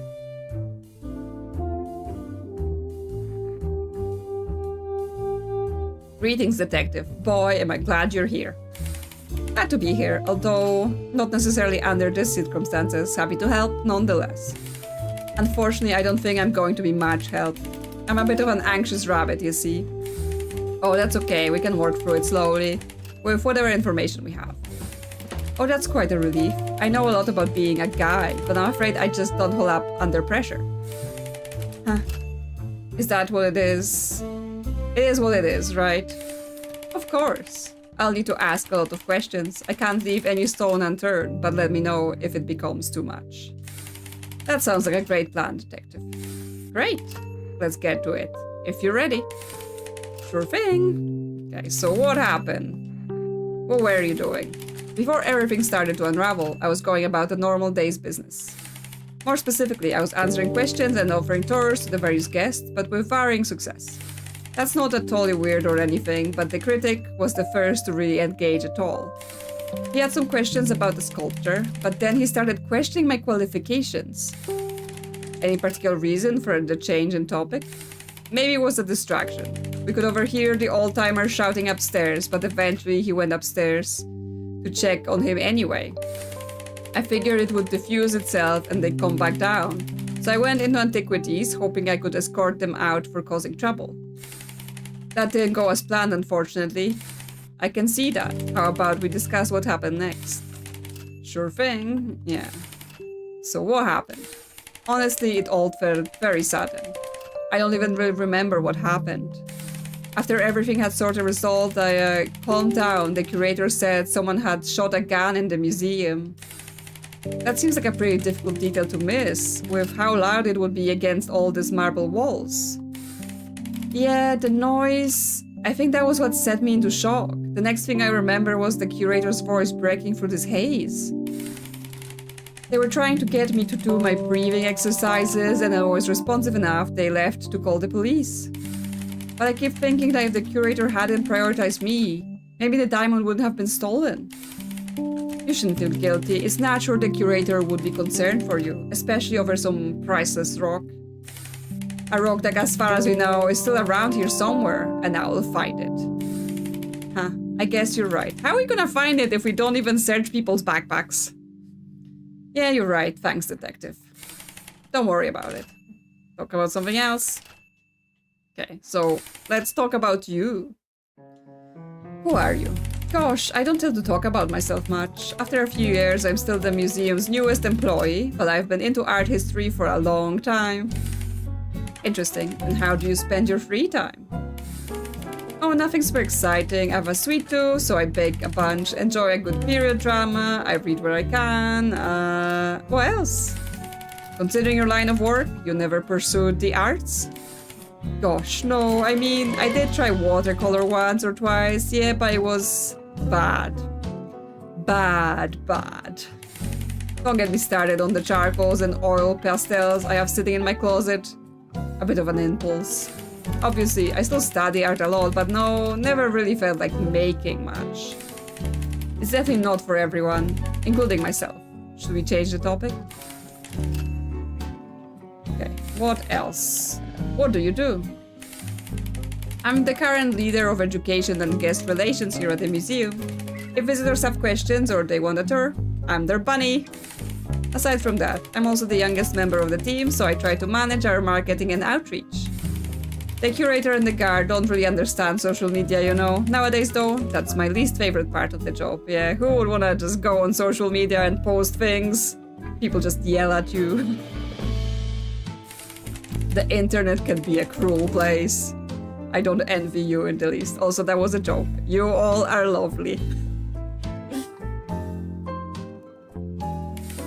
Folks make fair points, like about our exhibits, but they don't really understand how any of it works. They don't like that we keep art from cultures that aren't ours, and I don't disagree with them. But lots of people might never be exposed to these other cultures if we didn't. I don't know, it's complicated. Most of the world is these days. Why don't we discuss another point? Sure thing, detective. What did you do before? Just the most soul-draining corporate office work. I went to school for business, whatever that means. In retrospect, it felt like a bit of a scam. It's not like I was passionate about any of it, but it was safe, or so they said. Are you passionate about what you do now? Absolutely. I wouldn't change a thing, at least not a major thing, right? Huh? Sure. There are bigger museums and better pay, but I used to think about that kind of thing way too much. I like the people here. I trust them and they appreciate me. I get to inspire people's passions. Can't ask for more than that, I suppose. I do want to ask some more questions though, if that's okay. Sure thing, detective. Okay, but we don't actually have more questions. The dichotomy of the profile art versus the sprite art is telling me. Yes, yes it is. Hello, gloves. And welcome. Yes, everyone in the world is super cute and round, but the portraits are very something else. Okay, so can we even solve anything in here, right? Because there is a lot in those lines, and we haven't even talked to everyone, so probably not. Yeah, eccentric someone, bitter someone else. distinguished someone, so yeah, we're missing people. They also included the anxious. Okay, so the anxious, we know the student is anxious, so at least we know that. So persons, we can put the student here. The jolly someone and the reserved someone else.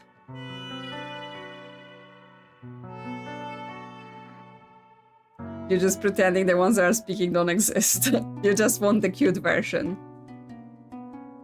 Okay, so led by the, I guess this should say curator. The staff, the museum staff also included the loyal guard and the knowledgeable guide. So this one will be not the guard. The loyal guard, because he talked about being loyal, and the knowledgeable guide. And this should say the museum staff.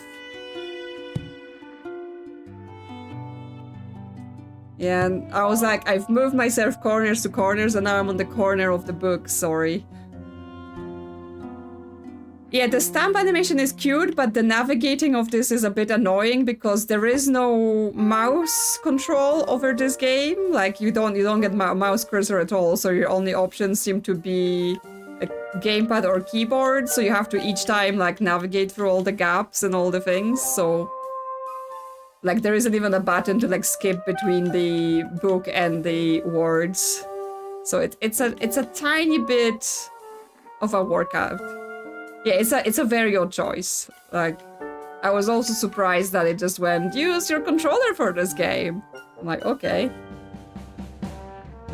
Earlier tonight, the something in the something with the something who surprisingly had a something.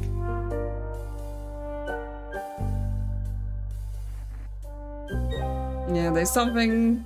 So this is gonna be about the argument, maybe, like someone had an argument in somewhere with the someone who surprisingly had a gun or something like that.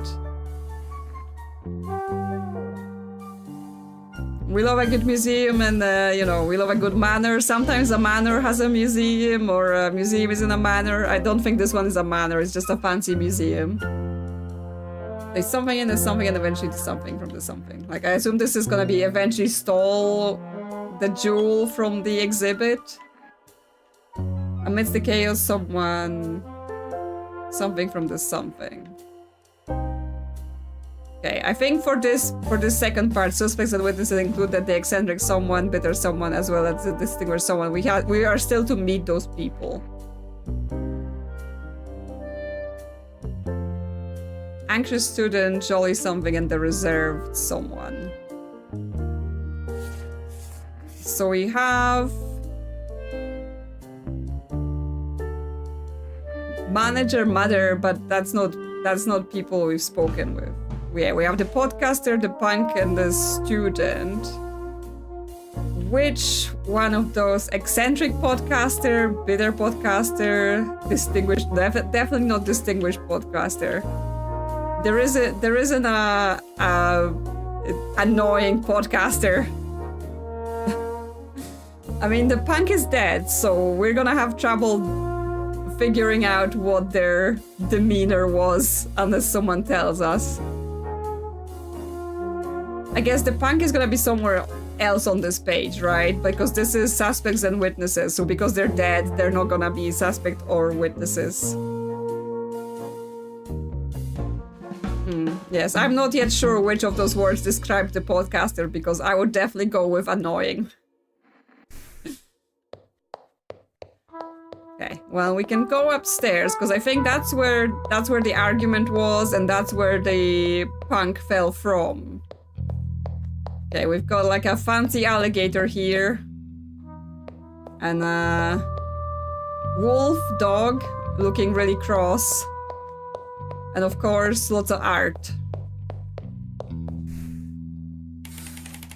The Temptation of Saint Bernard by Salva Labrador Collie. Oh yeah, okay, I can see the Dali kind of style in it.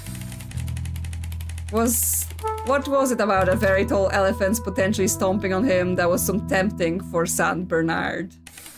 Actually, I think I get it. Okay, it was like a dirty thing.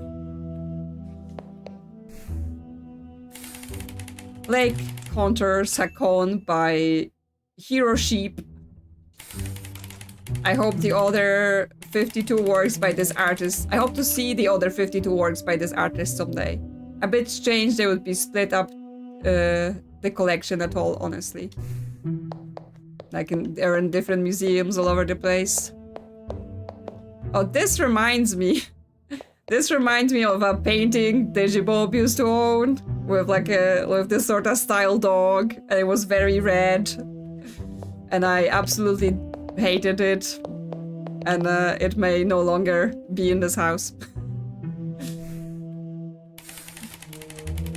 Man's Best Buddies by Keith Haring. Look at those two normal friends with no implications at all. Yeah, right, I need to have a catnip for brains to think something that outrageous. What if Digibob's art taste is on a blast?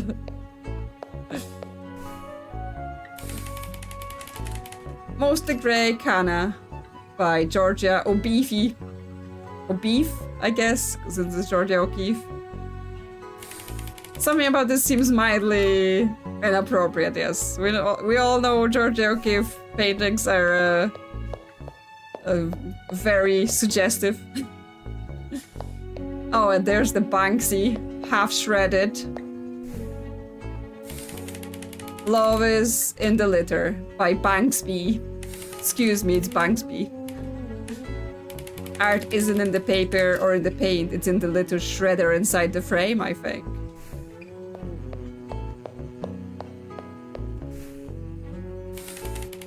Composition with dark grey, lighter grey, white, and yellow by Pete Mandrail. Some might argue this is, as in its simplicity, isn't real art. And I am not some people. Bees? Yes, bees. Okay, I know this painting. Well, not this version of it, because in this one everyone's animals. Sunday afternoon on the island of La Velou Jet? Not good at French. By George Shibat?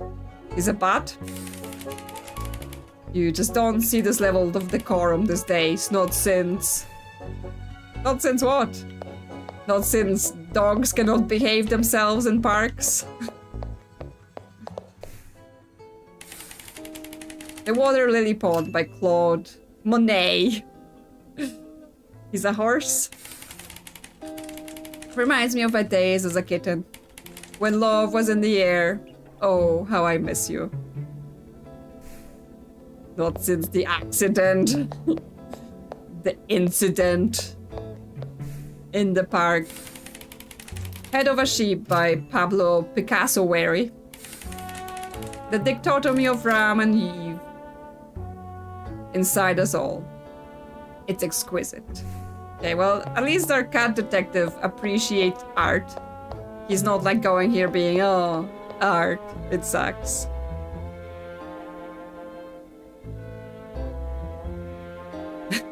Forever haunted by the other animal detective game wherein canon reason were so few trees because the dogs peed on to death. Yeah.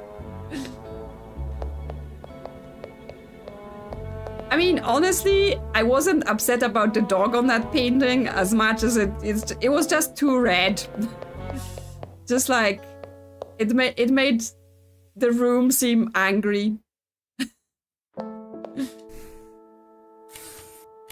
I say, what matter of drab fashion is approaching me? Okay, that's the critic. I'm the detective sent to investigate this series of unfortunate incidents. Heavens!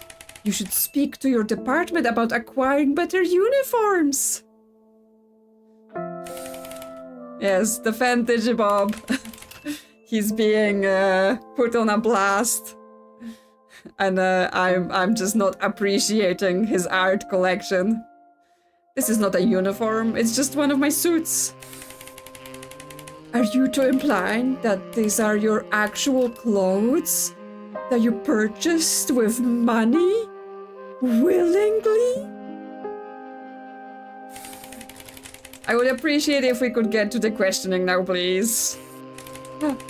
Oh, relax. I'm a bit of a critic, but I will do my best to not get in your way.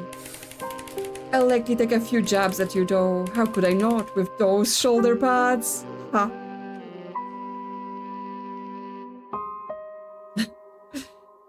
No, it was not the real, actual painting. I hope so, because otherwise, like, where did you get that? What? But no, seriously, I'm on your side here. Don't worry about it. Yeah, no, let's just get started, shall we? If you must, don't let me stop you. Have you been doing crimes? Have you been stealing from museums? Do we need to investigate you?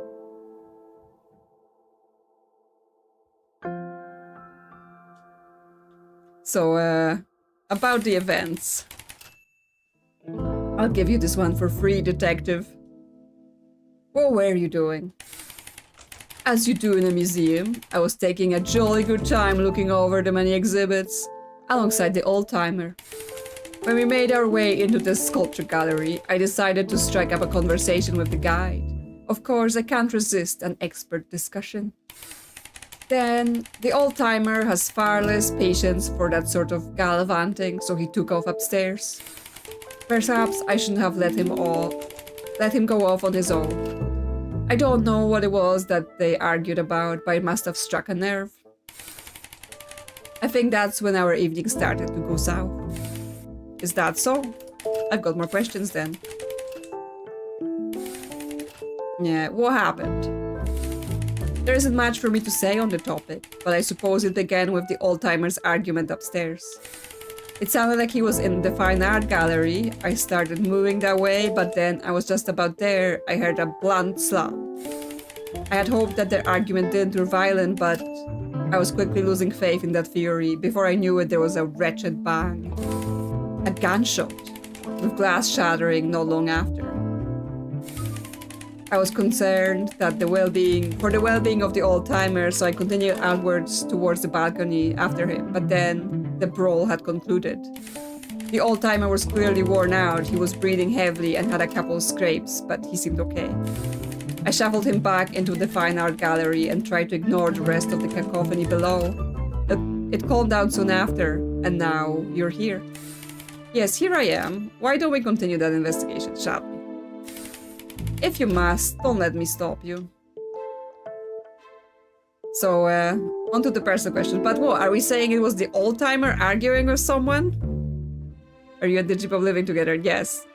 In case the story yesterday about us being in a car together didn't give it away.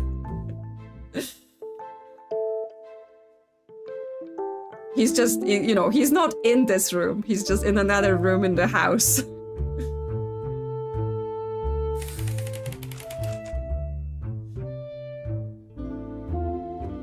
You all like detective skills. I have suspected this for a while. So, who are you? It would have been really funny if he'd always been in the room with you, though. Yeah, it would be a bit cramped, though, so, I'm here alone. Only Firefly allowed while I'm streaming or recording. I'm a collector. I'm a connoisseur. Some would call me a cultural innovator. But that title is just far too garish, even if it's entirely true. And this is what brought you to the museum today. There are wonderful pieces here that I would love to call my own, but no, I'm not making any purchases. My accountant wouldn't like that very much. Correct me if I'm wrong, but exhibits at the museum aren't usually for sale. Ha. Spoken like a true member of the middle class. Everything is for sale when you have enough money. I'm to assume this applies to you? I've written for the most prestigious organizations.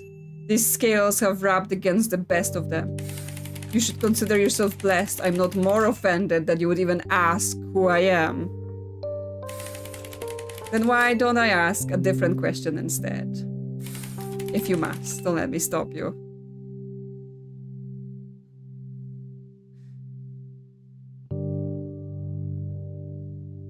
No, we're definitely not siblings, Crystal. That's for sure. But yes, obviously, he's been here from the start with doing the modding. He just, you know, he doesn't want to be in the content. Although maybe someday, because there are some games that are like puzzle games that you do in co-op, so I've considered it sometimes, but he would have to agree to that. Plus, that would require a lot more setup in terms of like, how can we set up the streaming, the screens, all that stuff. I know some people like do this like co-op dual streaming, but that would be a lot more than I am currently set up for. But who knows? Who knows? Maybe in the future when I have more time, more resources, could be something to do. More personal questions. Do you have family? A traditional family, no, but I have some close to me, if that's what you mean. Would you not consider them family? I would. But that partnership was founded in a different time, and unfortunately there are still many similarities between now and then. Besides, when you've become larger than yourself, and people believe you are only how they sculpted you, there's a lot to lose if you betray their perception. If I'm to interpret your meaning, isn't the artistic industry quite progressive? For an artist at his easel, yes. For a writer at her typewriter, yes. For a musician with their instrument, yes. But for any of them, with a need to live, to eat, to succeed, they must be ruled by money. And the people with money far above even my station, they do not understand the meaning of progress. So no, I suppose I don't have much family. Most of us can't afford to. Okay, so he's basically implying that he's in a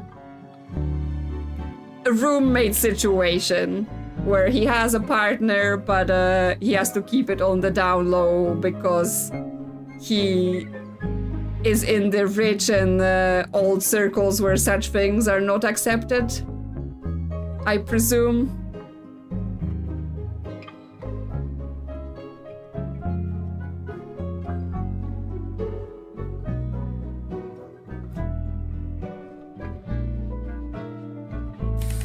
I'm sorry to hear that. Would you mind if I ask another question? Okay. More personal things. About the museum. Why did you decide to visit it today? Oh, the curator practically begged me to come and write about it in one of my columns. I visited before many years ago, and the article I wrote back then was an unbelievable success. Although, considering the terrible fate before us, I don't know anything I will write will speak highly enough. You mean the murder-turned-museum heist? Is that it? Huh. No, detective. I'm talking about the irrelevancy. And worse yet, the curator has resorted to committing the cardinal sin. The display of counterfeit art. It's just painful. What do you mean? That would be quite the accusation. They're duplicates. Simple as that. How else could one acquire such a diverse catalog? In fact, I've already noticed two, and well, when there's two, there must be a third. That's just proper writing, detective. Right, well, let's carry on, yes? If you must, don't let me stop you. Okay, so he's saying that this museum has counterfeit pieces because they couldn't possibly have the art they have. So that's interesting. But that doesn't bring us anything to resolve just yet.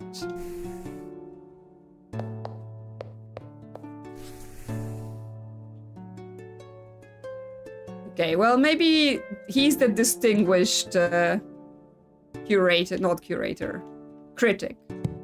He's the distinguished critic on this page, because that feels like that's the right description for him.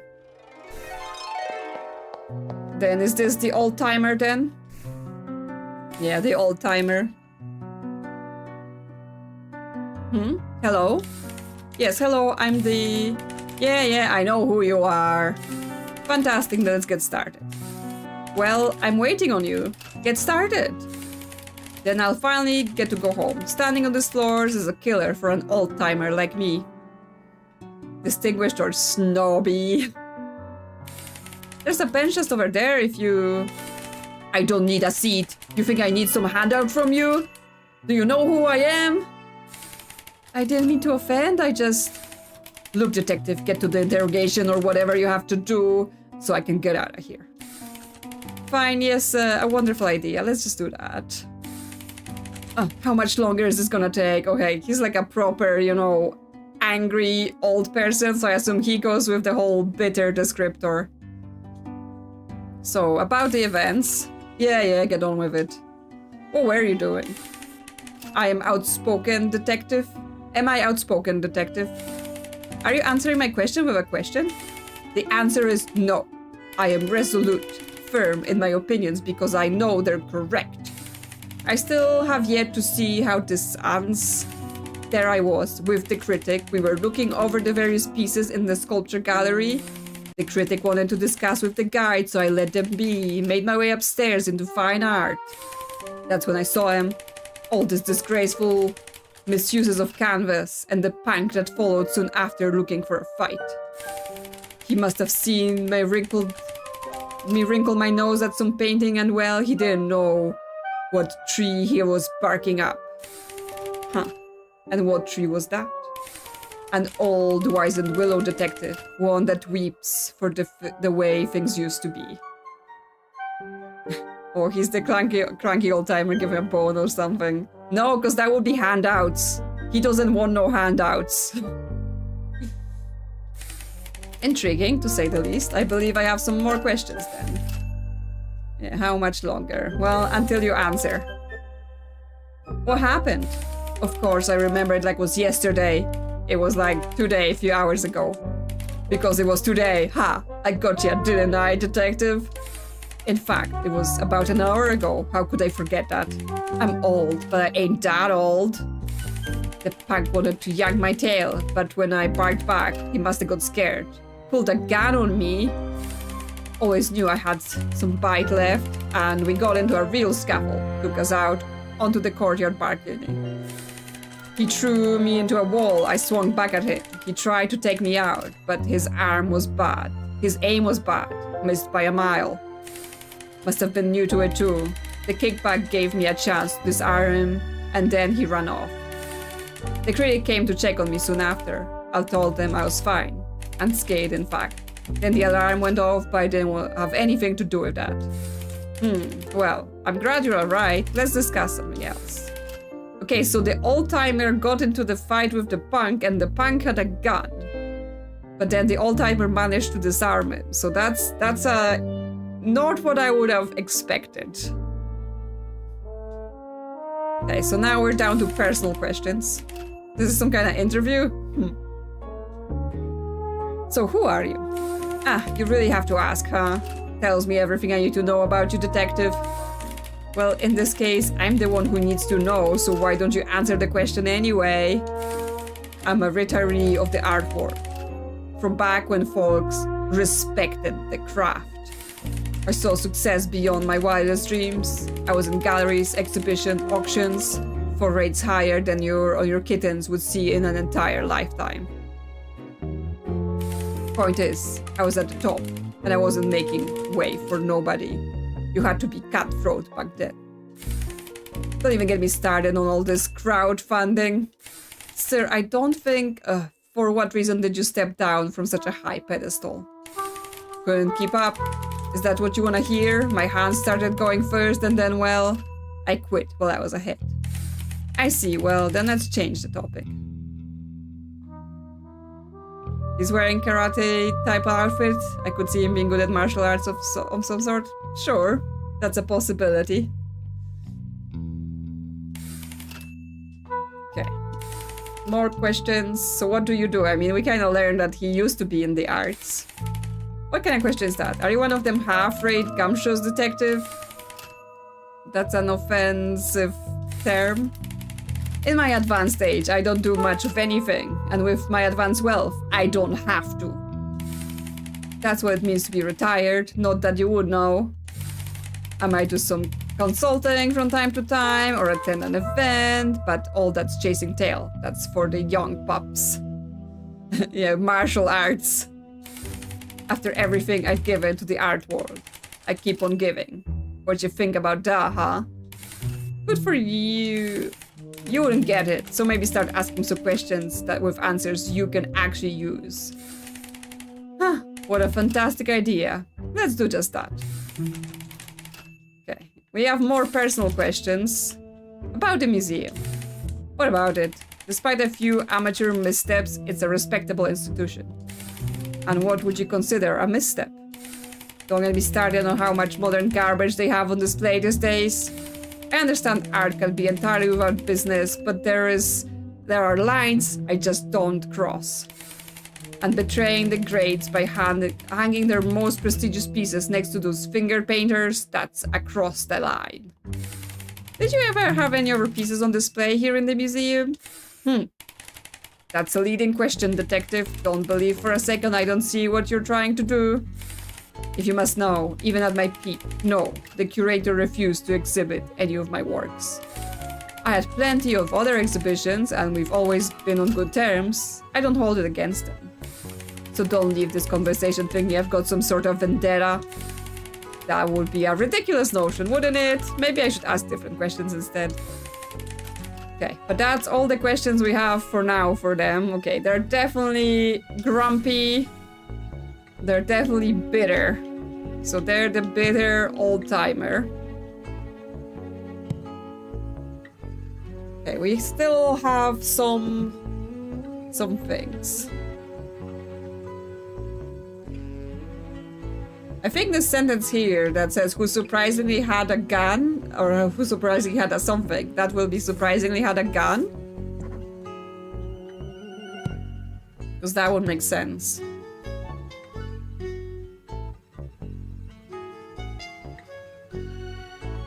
But then, yes, what is the rest of it? That someone was doing something in the something. With the someone, yeah. That must be the punk, right? Punk who surprisingly had a gun.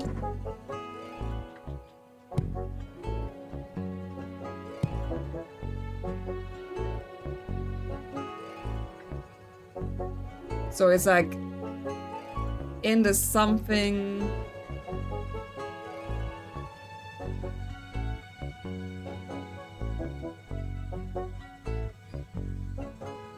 But then what is this?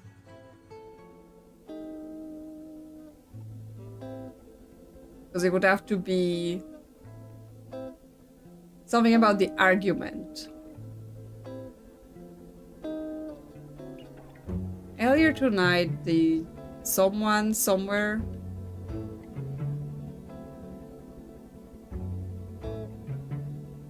in, like, this would have to be a place.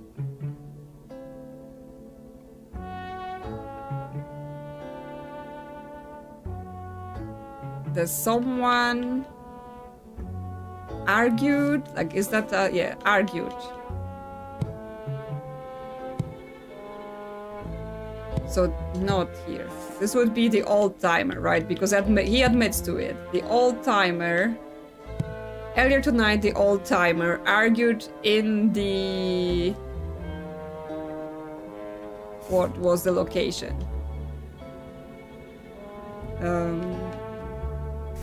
Where did he say they were? Because he specifically mentioned that location.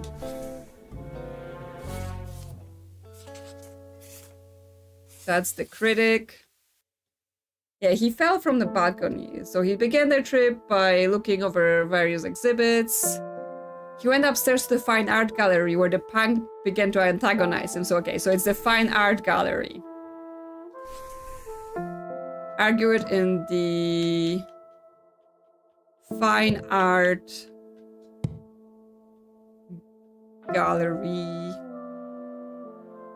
We don't have gallery as a word yet.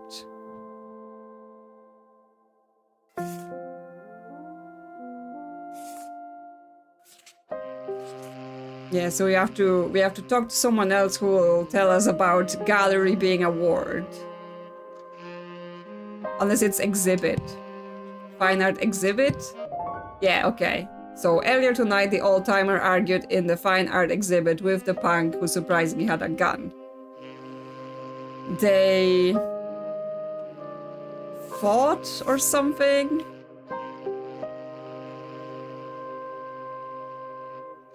They argued.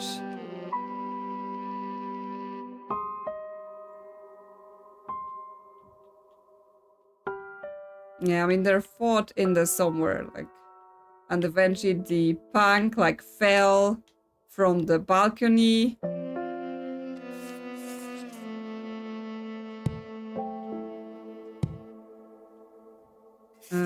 Fell from the balcony.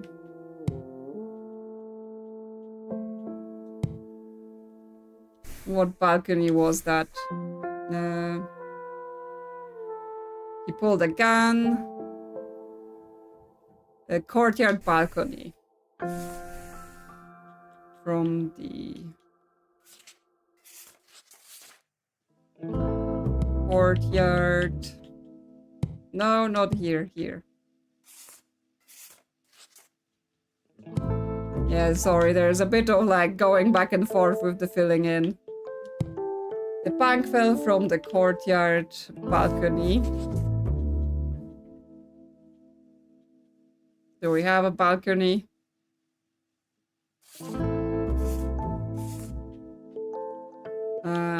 We do not, so we will have to still find it.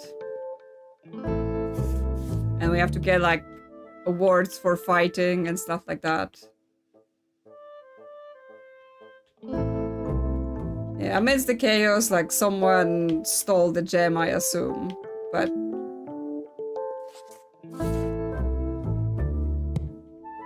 stole the... Yes, we had two people talking about it and we don't have it. Someone stole the gemstone from the natural history exhibit. I assume we're supposed to put in here because that's where it was. Yeah, that's correct. Okay. So we need to fill in a few more people and we have to do the whole fighting and falling off the balconies. Okay, this is to the courtyard. That's back to natural history.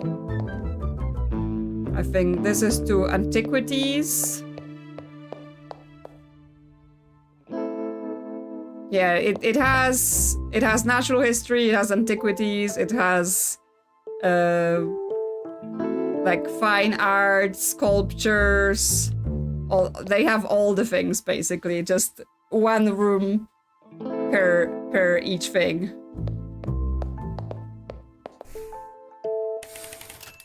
Sarcophagus of Mutakammen, circa 1325 BC. Despite being the youngest puppy pharaoh, he was still a big cat fan. Who would blame him? Okay, so Egyptians were dogs, but somehow they liked cats. Ceremonial mass circa 1880. Well, it's nice to see the representation. It does beg the question of why all the cultural monuments are stuck in a Philadelphian museum. Yes, that's what the guide was also talking about, right? People are like upset that museums have pieces from other parts in the world that don't belong to them. Rag of crystal trading post circa 1900s. Entirely handmade and still so intricate. A real artistic marvel. Yes, our cat detective really appreciates the art. The plaque reads Apofalo Belvedere, circa 130. The statue depicts him as a horse, a classic example of trying to erase his true oxen heritage. Okay, so like historical figure that's been changed in their appearance. Statue of small Horus circa 3000 BC. Classic depiction of my favorite avian god, just very tiny. I mean, now they believe in Mother Goose, the god. No one would ever do that. No, never happened in any history of art or politics or history that they have changed anyone's appearance or any details about them for whatever reasons.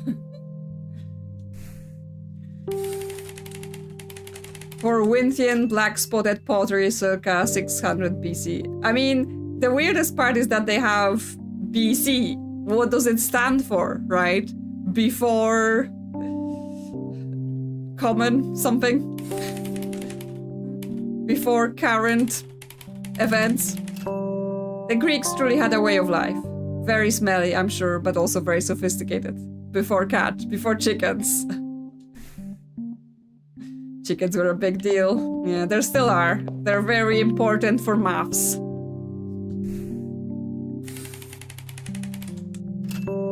Terracotta tiger, circa 210 BC. This is just one warrior immortalized in clay, but historians believe over 8,000 exist.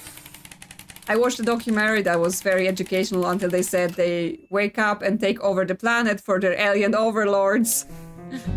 Okay, hopefully not. Hopefully no alien overlords. Rabbits of the court in the garden, circa 1700. It's like I can hear the cicadas buzzing all around me, and the clacking of that little bamboo fountain, clanking of that little bamboo fountain thing too. Okay, so it's supposed to be like, I don't know, Japanese or that area of Asia stuff, because I thought that's with the bamboo fountains. I don't actually know the real painting. Nataraya, circa 1900. I remember visiting some distant family when I was a kitten. My father took me to a temple with a statue like this. Om Shanti, Shanti, Shanti.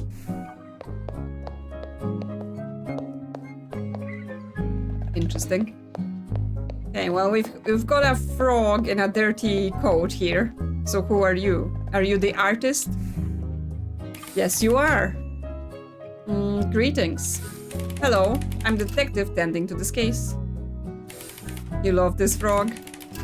I mean, for once, like, yes, he's a bit chubbier in the world version, but even like the portrait is not too far off. I'm aware of this. You're from Feline Forensics. Yes, I am. Good, you're familiar. Do you mind?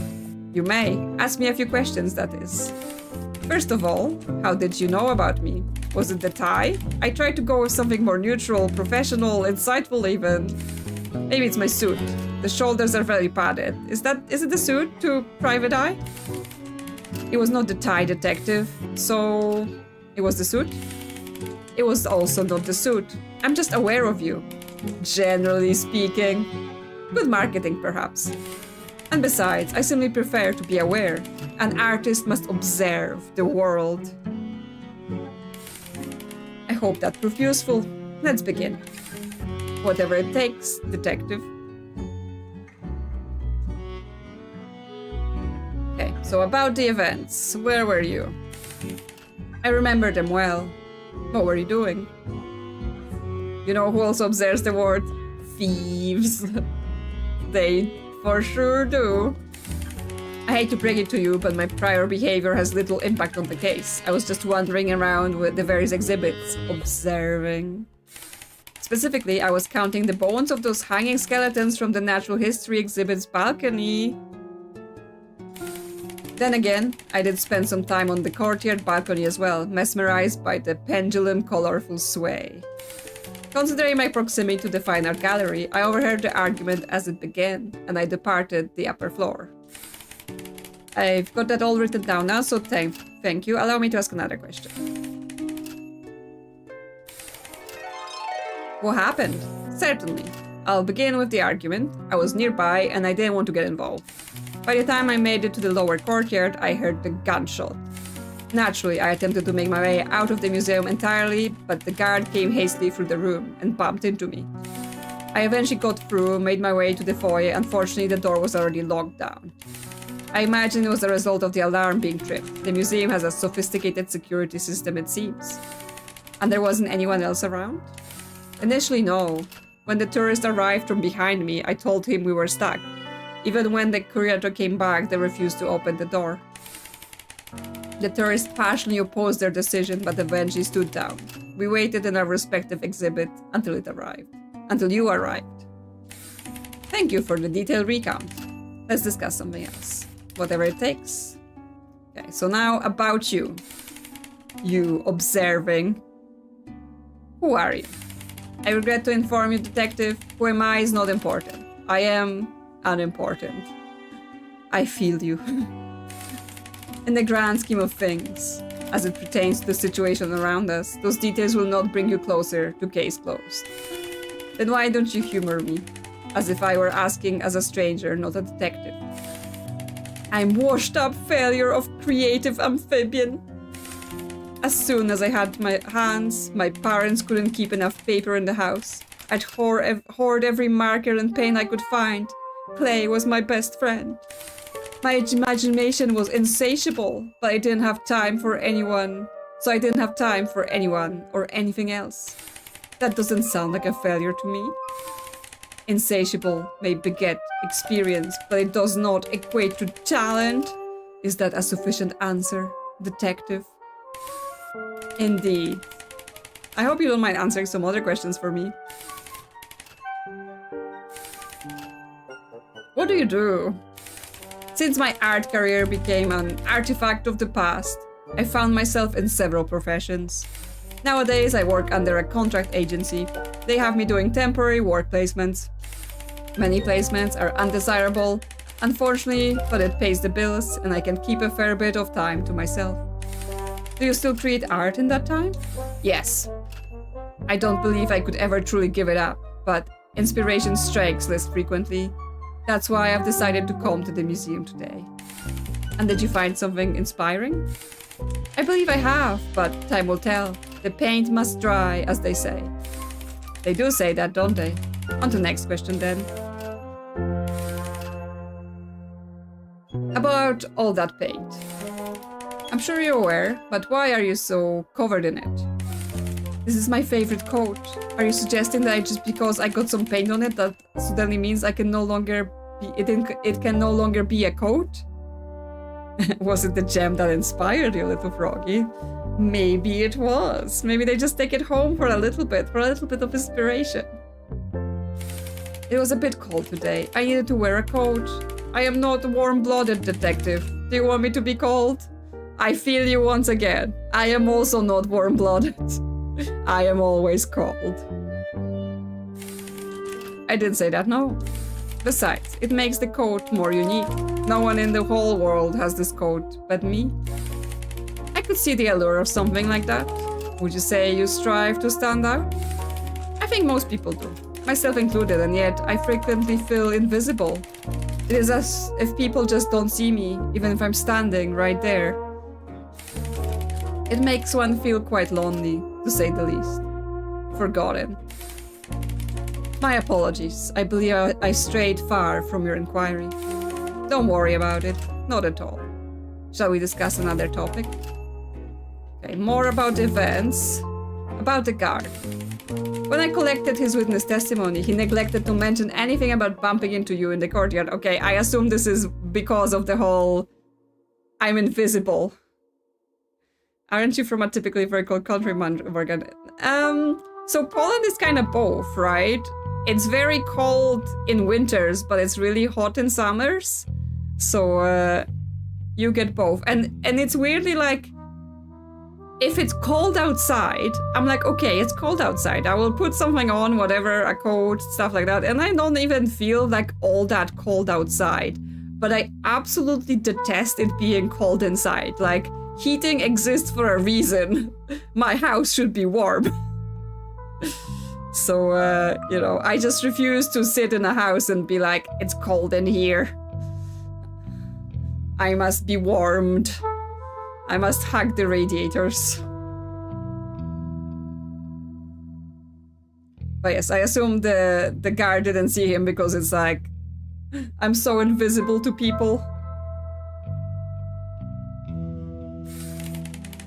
That does not surprise me, detective. Don't you remember what I said before?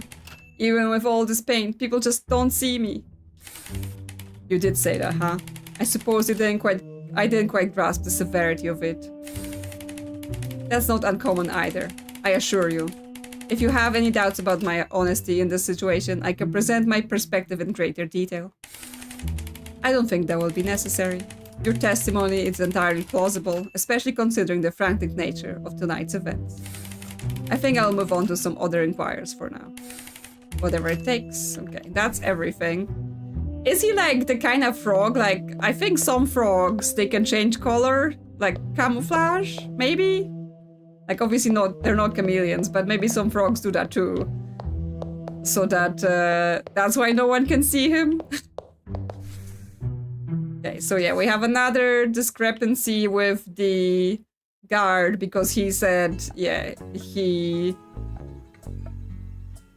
when the gunshot was heard, he stormed off into and through the courtyard towards the shocking sound, but he doesn't mention going into the antiquities. So that collides with the artist's testimony.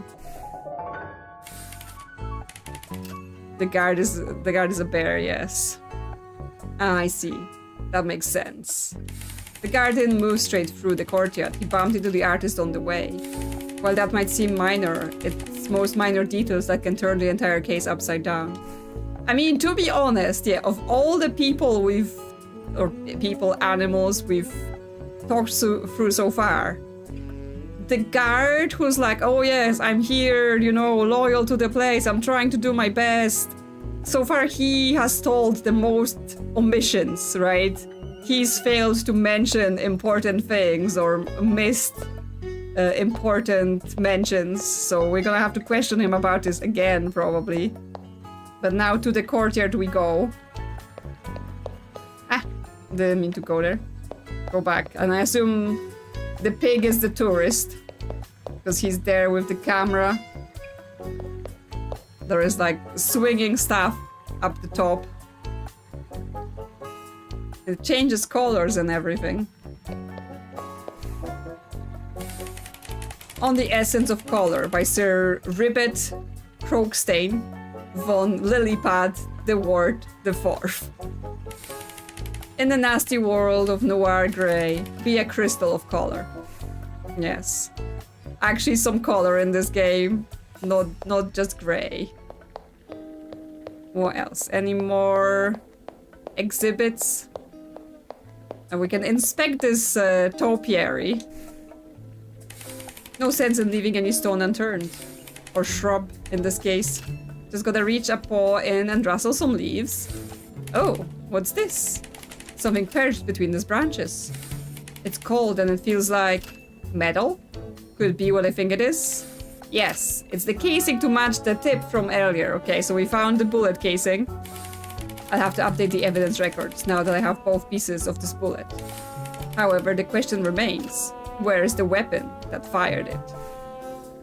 Okay, so that goes in our evidence locker, but no more inspecting we can do here. This updates the board here. Okay, no more collisions. Do we have more wards? Argued, fell, forgot, hacked, hid, locked, purchased, retreated, stabbed, stole. And where's the word for fought? And the balcony.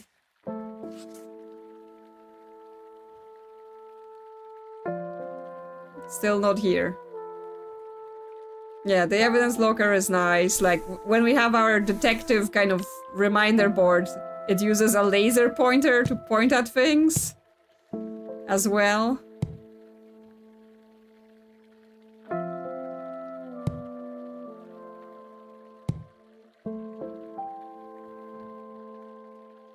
Yeah, so the old timer had altercation with the victims. Broken statue pieces. Yeah. Yeah, argued, but like they specifically talked up because... let me see. Because we have already, they argued here. I'm a bit on it, right? This fixes...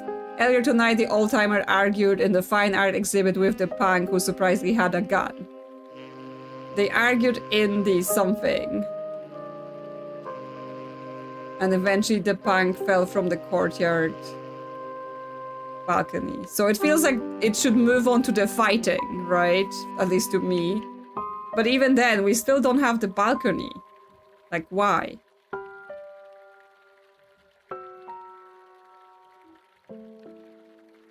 Okay, we have more people, right? We've met the artist. So we have eccentric or reserved. I mean, the artist feels reserved to me.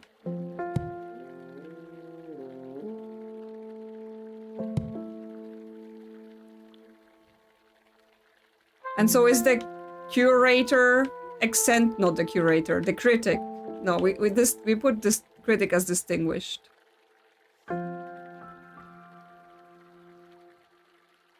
So is the podcaster eccentric then?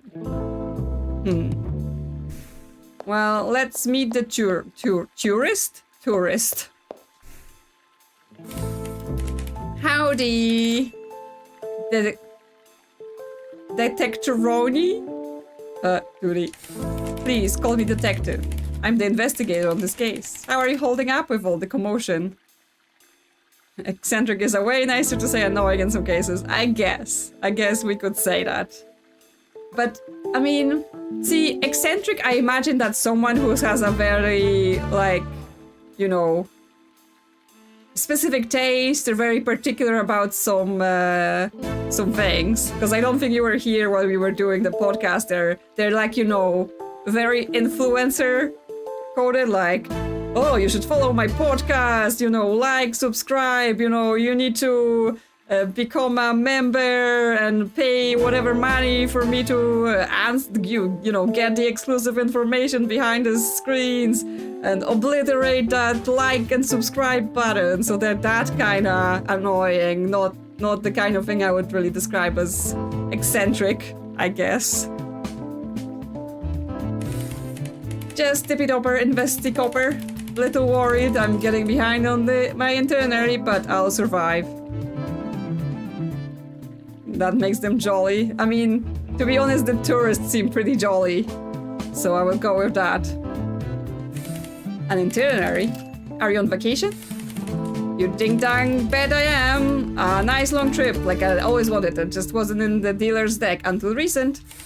But yeah, the portrait is a bit disturbing. Call me a regular tourist, because I know you gotta plan every stop. You know what they be saying, detective.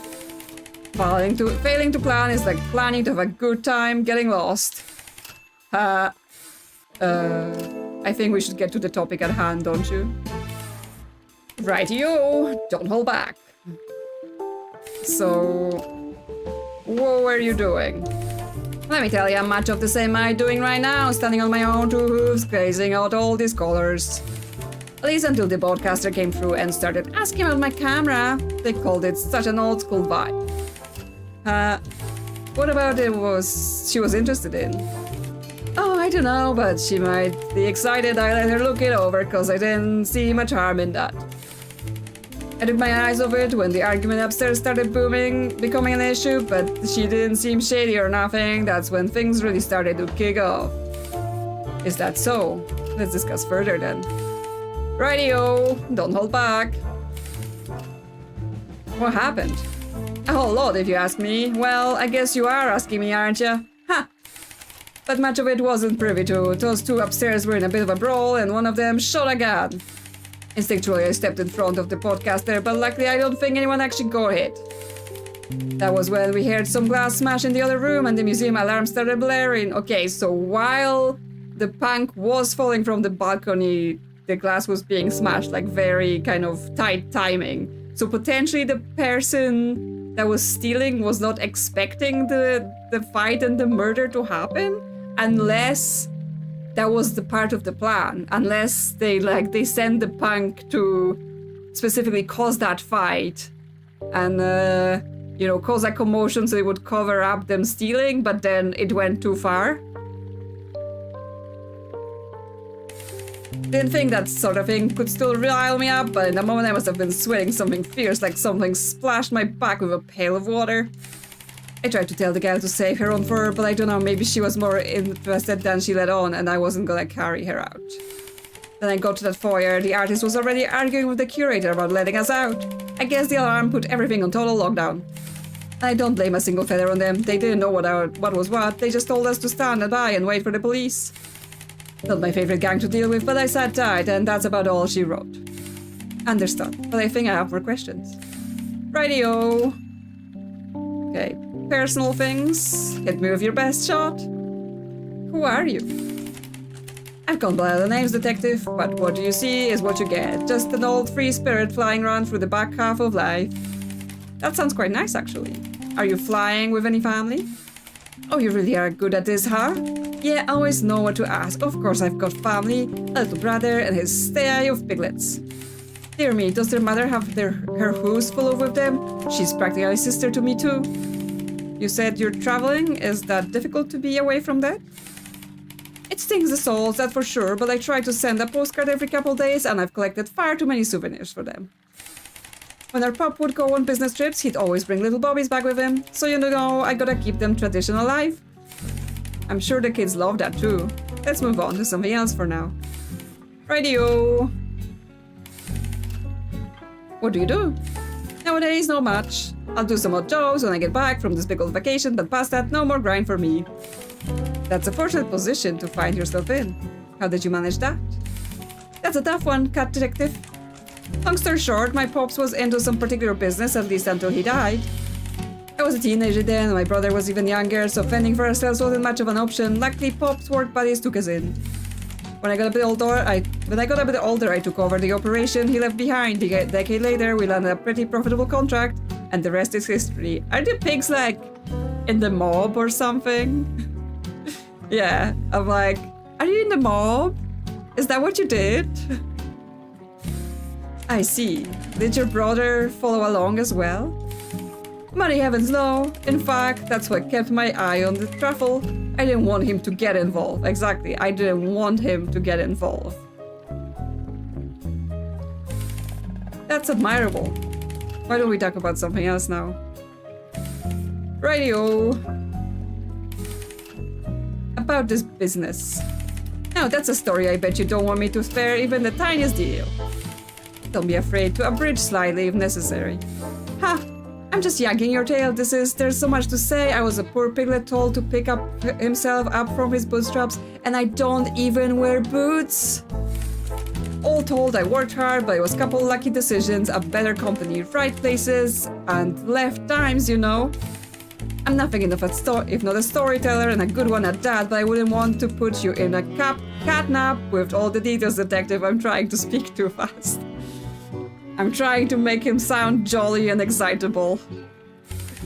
No matter of detail will be enough to distract from the fact that you refused to answer the question, or did you truly think I wouldn't realize? Look, Whisker, simply put, some of those crowds weren't the most savory, but balls with deep pockets. Pops put us into some circumstances, then went off and oinked. It forced me into decisions I don't like having made. All that's important to know is, well, I got some curls in my tail these days. Wouldn't make those choices again if I had to. I won't press the issue now, but I hope you understand that if I have a reason to suspect its relevance, I won't have much choice. Oh, I get it. Don't sound so stern, detective. If you think I'm running for something or into another, rest assured, the worst of it already comes with me everywhere. I understand. Let's change topics then. Rightio. Okay, additional details. Let's dance. About your camera. Yeah, because the podcaster also said they got to check out the camera, so I'm like, did they like hide something in the camera? Are there something secrets there? Or take a picture of something that the tourist doesn't know about? Oh, this old thing. It's been my trusting companion for ages. Been through some bumps and bruises, but nothing a good buff can fix. Had a hearty crash today, didn't we, buddy? Huh. You did mention that in your testimony. What happened? Then I told you I'll let the podcaster look it over, right? When everything started to go sideways, the gunshot probably spooked her and she dropped it. A real clatter too. Second biggest of the day, maybe. I don't want to ignore the obvious issue here, so... Why do you have a camera in here anyway? Surely the museum policies would forbid it. Oh, don't worry, detective. I had it all cleared with the curator. They say it was fine as long as I didn't take any photos. There isn't even any film in here. Guess that makes sense. Oh, there isn't any film in there, but that means there is an empty film compartment. I have a few more talking points, if you wouldn't mind. Rightio. Okay, but we can't, like, inspect it. Yeah, I was thinking that there's something else in there, but they won't let us, like, touch it.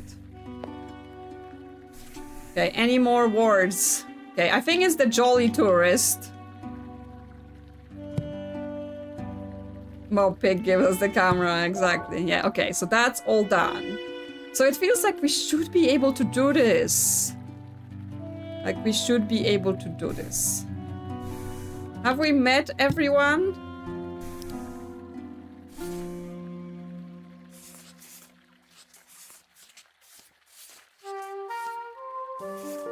So yeah, we have notes on everyone, so we've met everyone now. And therefore it feels like we should have everything. So maybe I'm just thinking the wrong things about this. Fell from the courtyard.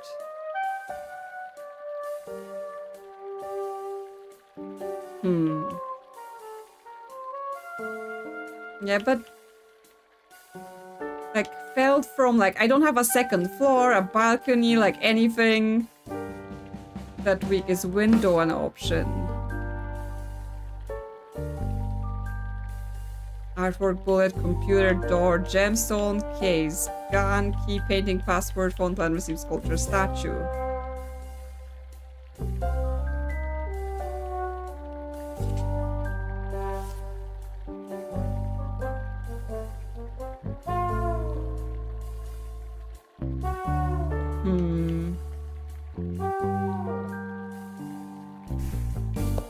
I also haven't been able to like see this balcony, right? Because so far I've been to like downstairs or like I've been to some other things. So maybe if we go up. Yeah, so this is the courtyard exhibit. Oh, maybe it's just called the courtyard exhibit then rather than balcony.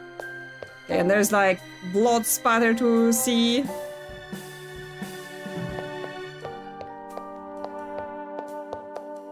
We could get more words, but let's see. Because yeah, there's blood here on the floor, on the paintings possibly. Like if like this almost looks like someone was walking while injured, and then another shocking aspect of the case unfolding in front of us. This is where the blood trail begins, considering the impact on the wall. If this is where the two guests fought, that impact is likely a result. Okay, we have fought now. And with enough force that would explain the crooked painting. Whatever happened, it's clear the conflict continued onward, but I'll have to keep investigating to learn more. Yeah, so they fought here, he got hit on the wall next to this birth of Aphrodite. The hatching of Venus, no, not Aphrodite, Venus, yes. The hatching of Venus by Sandro Bonobo Bocelli. The legend says that she was born from a giant scallop shell, but from avian folk, I suppose that's not terribly far off from the typical egg. Yes, I was trying to be like, I know this painting. Didn't know the actual thing. Yeah, it's crooked because they were fighting. Yes, all the artist names are like animal. Oh, I can't wait to see what this is going to be. But first... Two Deers Within Me by Frida Kahlo.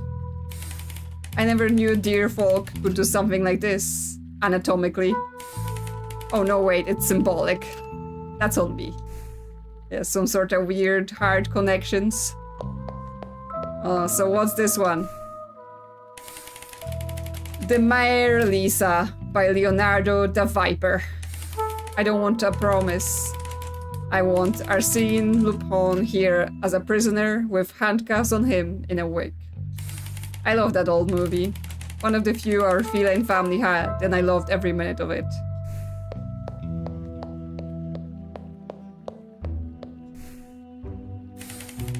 Wolf Above the Sea of Fog by Caspar Darwin Frogrish. Such a mysterious figure. What is he contemplating? What tortures his melodramatic soul? I long to know. Marilyn.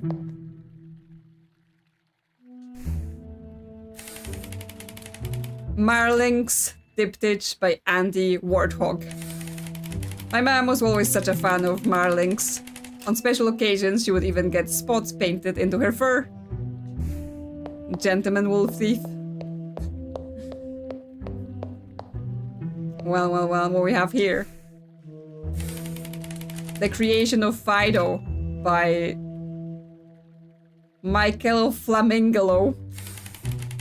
Considering the artist could fly, the chapel paintings he did are a bit less impressive. Okay. So they're like, yeah, if the artist is a bird, they can just fly near the ceiling and paint all that.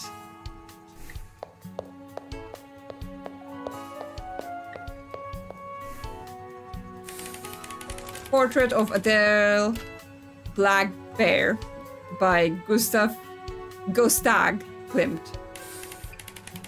Oh gosh, this one kind of hurts my eyes. Yeah, weren't his things like all gold mostly? American Dairy by Grand Woodpecker. Trying to imagine flamingo hovering, not going well. Yeah, it would be a bit like Flappy, right? Wings and legs everywhere. As a city-dwelling feline, I never fancied the life of a barn cat, and considering the expression on their faces, I'm not missing much. Yes, I mean, even on the original painting, they look quite miserable.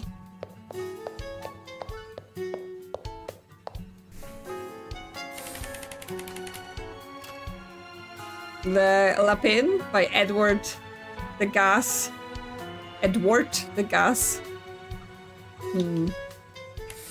Wow, they can really dance. Okay, we can't inspect any more of this blood. Composition 7 by Vasily Pangarinsky. He's the only artist that can perfectly capture the mystique of a grand piano falling from the window and onto the sidewalk. I mean, that's actually a pretty good description of this painting, I have to say.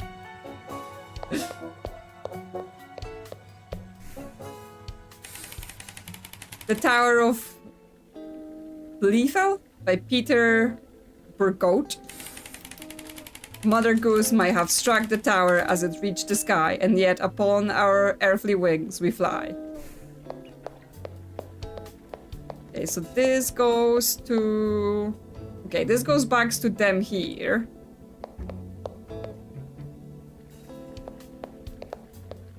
So yeah, it's the courtyard exhibit. So maybe we're not looking for a balcony.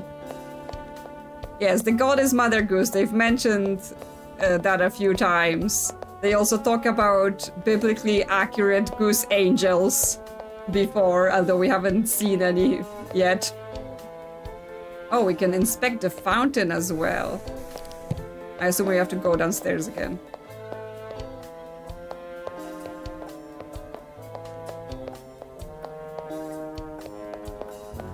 Oh, but I can inspect it from here. As you'd expect, I've never really been a fan of water, but if my suspicions are correct, I need to do what must be done. Pour into the fountain, detective. Here goes nothing. Oh dear, it's cold and very wet. Oh, my fur is going to be uncomfortable for the rest of the evening. Aha, there it is. The murder weapon. A smoking, dripping gun. It was likely fired during the brawl upstairs and dropped soon after. I'll have to look it over and gather more information and then start questioning the various suspects about it too. Okay, we finally got dropping things and we got the gun. Can we inspect? Yes, we can. Okay. It is a handgun, that's for sure. Any details we can look at?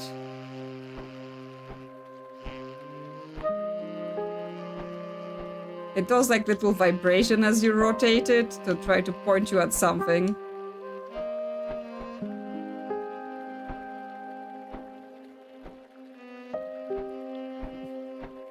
It is the smoking gun, but it's also dripping. There's something to see, but I'm just like, you only have to get it on the fact that it vibrates. Is the safety on? Oh yeah, we're getting the magazine out and there is no bullets.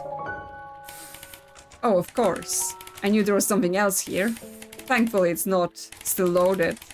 It won't be doing any more harm anytime soon. Although I can't gather much more from this. I'm not a weapons expert. But what are the chances that someone here would be able to tell me more? I mean, the bear was in the police and the pig was in the mob. So either of them may know about guns. Yeah, he has got a little thing now, so that may mean there is more dialogue. But yes, like, was there no more bullets? Because they said there was only a single gunshot, right? Was the magazine completely empty? Can we fill this in? They fought. Yes, finally. In the exhibit courtyard, and eventually the punk fell from the courtyard. I guess it's gonna be the exhibit since we don't have balconies. From the courtyard exhibit. They fought in the exhibit? No, that's all wrong. And I think red means like more than two things are wrong. So this is very, very wrong.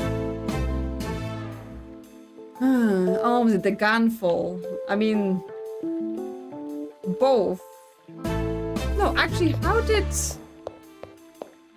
Yeah, how did he end up where he is? Because I thought he fell from the thing, but that's not where he is, right? He's not down on the balcony. He went through here and he went to the natural history. Ah, there is more here. This is clearly important to our case, so what should I investigate? The exhibit placard, the crime scene. The plaque reads miniature Moai statue circa 1300s. Yes, I assume that's the one that we found broken down there. Another victim in this old culmination of crimes, unfortunately. I thought, you know, because it had the same symbol. Oh my god, that statue in the back. It had the same symbol. I thought it was just gonna take us back down to where the exhibit was. The crime scene. The blood trail leads here and over the edge of the balcony. Now we get balcony. It's dashed across the exhibit podium as well. The podium looks like it's been pushed askew as well. And the art piece is missing. Yeah, it's a cow fertility figure. We're gonna inspect it in a minute. Stanchions and unlatched, presumably by force considering the perilous angle. Hello, Firefly. Are you here to cause chaos? You take offense to the microphone existing, and you would like to destroy it.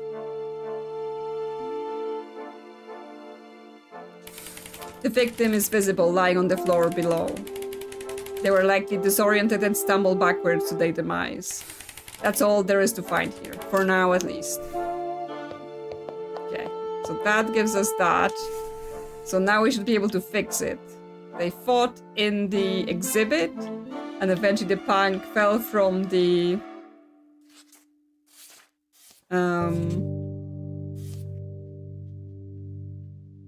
like, what? Natural history balcony? Because that's how it's gonna be. Yeah, okay, it's getting better. We're fixing it. Okay. Balcony. They fought in the... Maybe they fought in the courtyard. Right? Because that's where the fight started. Yeah, there we go. There we go. Finally solved the first section. I knew I was onto something. I've got the basic details of the case all sorted out and met every suspect. Now it's time to really get to work. Yeah, okay, so we did really have to go through the whole place and talk to everyone to be able to get the first section done. So then we have as they something, the something, the something, into a something, causing the something to be something. I assume this might be to do with the fact that the exhibit was also knocked over and fell down. But there was also a bullet inside of the figurine, so that's probably works into that. When it's something, the something below, and then the something. Yeah, so there's even a little picture below of the gun shooting the statue. It's getting very golden idol with the scabs. Yes, like, it's something, the something, empty, like, you don't even know what the sentence is supposed to be. Soon after the something, the something from the something, and into something. The something looked on as the something accidentally something, his something, which took a something, when it's something, the something. The something, then something, it's something. Wonderful. And somehow there is a mouse going to the locked door. Maybe that might be the student trying to leave. By this time, the something had something into the something, but the something was already something, so he's something in the something. I hope that's all clear. We all got it, right? Okay, so we've met our suspects. We've learned more various things. Yes, the camera is suspicious. Let's look at the art. Towers figurine discovered in Northern Europe and Asia. Am I blushing? I feel like I'm blushing. Yes, like the fertility figurines. And then we've got planets. The plaque reads, our solar system, for illustrative purposes only, not to scale. If this really was built to scale, Jupiter would probably be on the other side of our town, way past my office, I bet. Yes, the distances between planets get huge. The plaque reads, ammonoid fossil discovered in Northern Europe. Ah yes, the golden ratio, the Fibonacci sequence, logarithmic spiral, Lord helix, a universal constant, immortalized in stone. Sounds like maths. Pteranodon skeleton of the Cretaceous period. You're trying to tell me this isn't a pterodactyl? What's next? That they had feathers? Ridiculous. He's not a believer in the new dinosaur science. Tylosaurus skeleton of the Cretaceous period. It's because of terrifying creatures like this that I'll never get into the ocean. No, it's not about all the water, so don't even ask. Yes, of course. He's not afraid of water. He's afraid of sea monsters. The pictures mean something the student might be suspicious. We won't finish the game today, no, there is no way. Like, I was actually thinking, you know, we should probably start wrapping up, but I wanted to at least finish the first section, right? So at least we have a solve, other than a tutorial.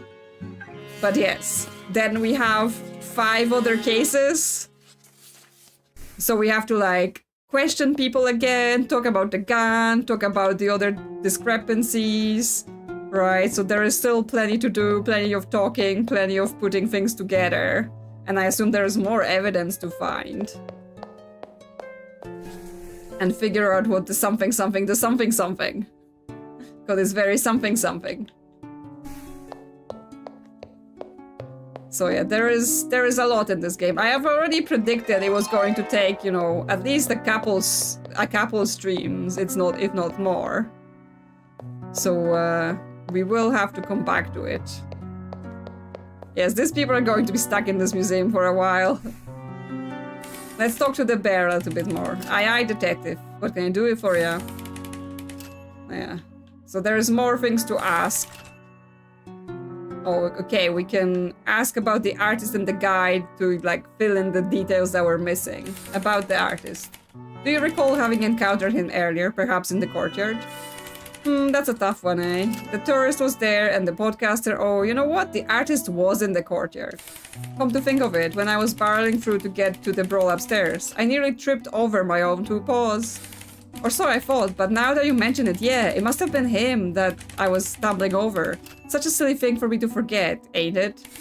So sorry, detective. I guess my memory was a bit hazy after the whole debacle got out of control. Apology accepted and understandable. As you know, that's not terribly uncommon. Why don't we discuss something else for now? Yes, no one can see the artist. They're like invisible. And then something about the guide as well. You mentioned in your testimony that you discovered her in antiquities exhibit, stunned from the sound of the gunshot. As much as you know about her condition, do you think it's possible she could have been unaware of your presence in that moment? Oh, I hadn't really considered that, but I bet you're right. I can't reiterate enough how much I really did try to help, but the curator always had a lighter touch, so calling for them was the best call I could make. I agree. I don't think you did anything wrong. I just need to corroborate the two stories. So thank you for that, but I've got some more questions. And then some additional details about the weapon.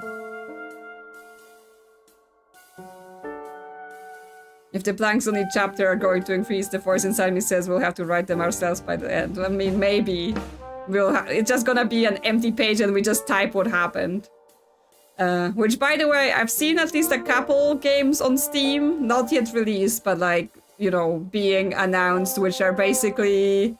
And I'm not saying I'm interested in that because I'm actually kind of not. It's basically detective games, but instead of having any sort of fill-in-the-blank mechanics or any sort of other things, you literally just type into text and then they have AI do your answer, like check whether you're correct or not. And I'm like, I don't know, because, you know, what if AI has imagined some, like, additional things that are not at all in this game and is gonna ask you about things that don't actually exist? So I'm not sure how they're dealing with that. But that sounds like it may either, you know, come out really, really good and revolutionize detective games, or just turn out to be a giant mess. So I guess we're gonna see where that takes the genre. Yes, it's simultaneously interesting but also awful. Like, considering the amount of making up of stuff that happens with various AIs, it could very well kind of go down into, like, it telling you things that don't exist in the games. So yes, I've seen some of those games, but I've not been like, oh yeah, this is amazing. I'm just like looking with suspicion at them. And you know, it's because I think one of them was that the AI was evaluating your answer, and the other one was actually they are using AI for the people you talk to. So like the same way as here, I talk to the suspects, right? They are using AI to generate what the suspect would say, and I'm like, that's probably even a bigger potential mess than evaluating your answers. Because at least evaluating your answers, you can probably constrain it pretty well. But like, you know, it feels like when you're doing a detective mystery, the way the suspects and the witnesses say things, right? That's usually very deliberately written. Like, you want them to say things in a specific way, in a specific order. So the AI just, you know, splattering whatever this person is supposed to know in whatever way. I'm not sure how you can make that be consistently good for every player, right?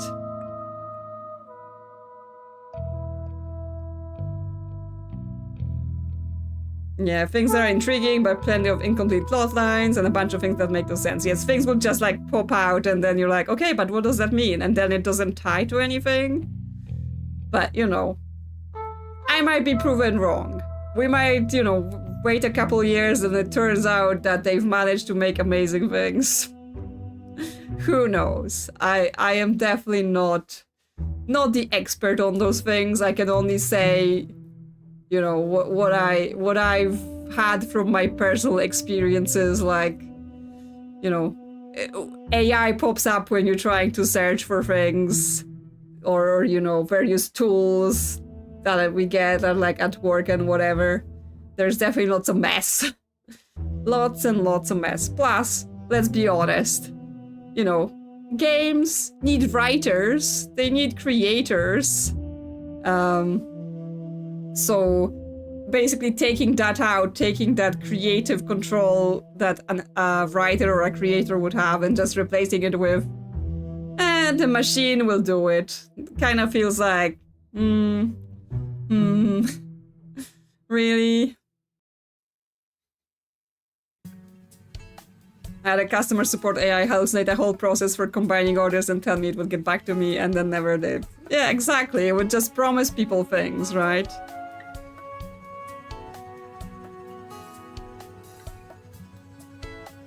Okay, about the weapon.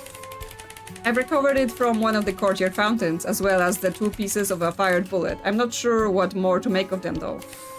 Well, for starters, this bullet most certainly belonged to that gun, in case that was ever a question. And while I didn't have a clear view from the first floor, I'm very certain it was the punk that had their hands on the grip. Wait, did you say you found the gun in one of the fountains? I did, yes. It's my current operating theory that the old-timer got some sort of advantage against the punk and forced it from his grasp. Makes sense to me. But isn't it a bit far-fetched? The old-timer would have to... would have the wherewithal to drop it so precisely? What if they were both disoriented enough that neither of them could really keep a hold of it? That explained that precarious stanchion in the courtyard too, eh? Actually, you're right. That does sound more likely. Now I've had some other things I'd like to question you about, if you wouldn't mind. Absolutely, but actually we don't have any more things. Yeah, so that's a couple of things for us to resolve, because it says the curator discovered the guide in this stern state that attempt to rouse her, but actually it was the security guard who got there first. She just didn't see him because she was in shock. So the testimony from the guard disproves it? I see, that makes sense. Considering her condition at the time, there is no way she would have known the guard tried to help her. As far as I can tell, this was just an honest mistake, but worth keeping the record straight nonetheless. And another thing is the old-timer. Amidst the struggle, the punk fired the gun but missed his target. The old-timer then disarmed him with ease. Yes, so the old-timer said that. He said like, oh yeah, I'm so good that I just grabbed the gun of him and took it. Well, it's more likely that they just were fighting and the gun dropped and it just happened to go in the fountain. So, because if the old-timer actually managed to disarm the punk, why drop the gun in the fountain, right? Why not just be like, haha, I got the gun from him, right? I saved us all. And just then, like, why would he put it in the fountain if it wasn't an accident? But is that disproved by the guard, or is it disproved by the gun being in the fountain? Well, let's see if it's disproved by the guard. I see, that makes sense. I can confirm now that the gun was fired only as an accidental result of the brawl. When it went off, both men were so disoriented that neither kept the hold of the weapon and pursued the fight much further. Yes, and then it just fell. Okay, well, let's take another look here. Because yeah, that's the body, which makes sense now he fell from above. And that's the podcaster. Just standing here. Maybe, like, we should, you know, remove the people from the room where the body is. Have we considered that?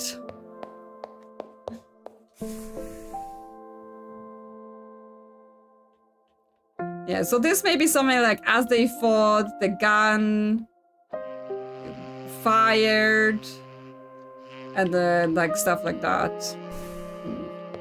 Okay, but I think like we solved the first big. Yes, contamination of the seed. I mean, we know that the podcaster like already sold the things of the body and stuff like that, and now they're just standing here unsupervised with the whole crime scene and everything. Like, why are we letting them just be here? But yes, I think we're gonna wrap up here. Didn't make like super big progress in solving all of those cases, but I mean, it feels like maybe, you know, we will be just more putting things together from this point on, right? Like, we had to spend the time to go to every room. We had to spend the time to meet everyone, talk to them, question them about like who they are, what has happened, and all stuff like that, right? So we got the overview of the things, and now we just have to sort out the details, right? And so we will get back to that on Sunday. As it's usual for our schedule, and hopefully, yes, we can make it through the rest of the game, or if not, there is always Monday. But I'm hoping it will go a bit faster from here if we can just figure out what they mean with all those blanks. And yes, hopefully you've enjoyed this one. It has some quirks, like the whole gamepad input, and we have to like keep going back and forth between the words is a bit annoying. Right? It's a bit... I don't understand why they did it that way, but it's fine. It's fine. I think we can figure it out. I think we can get through it. What I find as to be an interesting mechanic, actually, that I'm not sure I've seen in a lot of other types of games. I'm sure some games had it before, but not ones I recently played.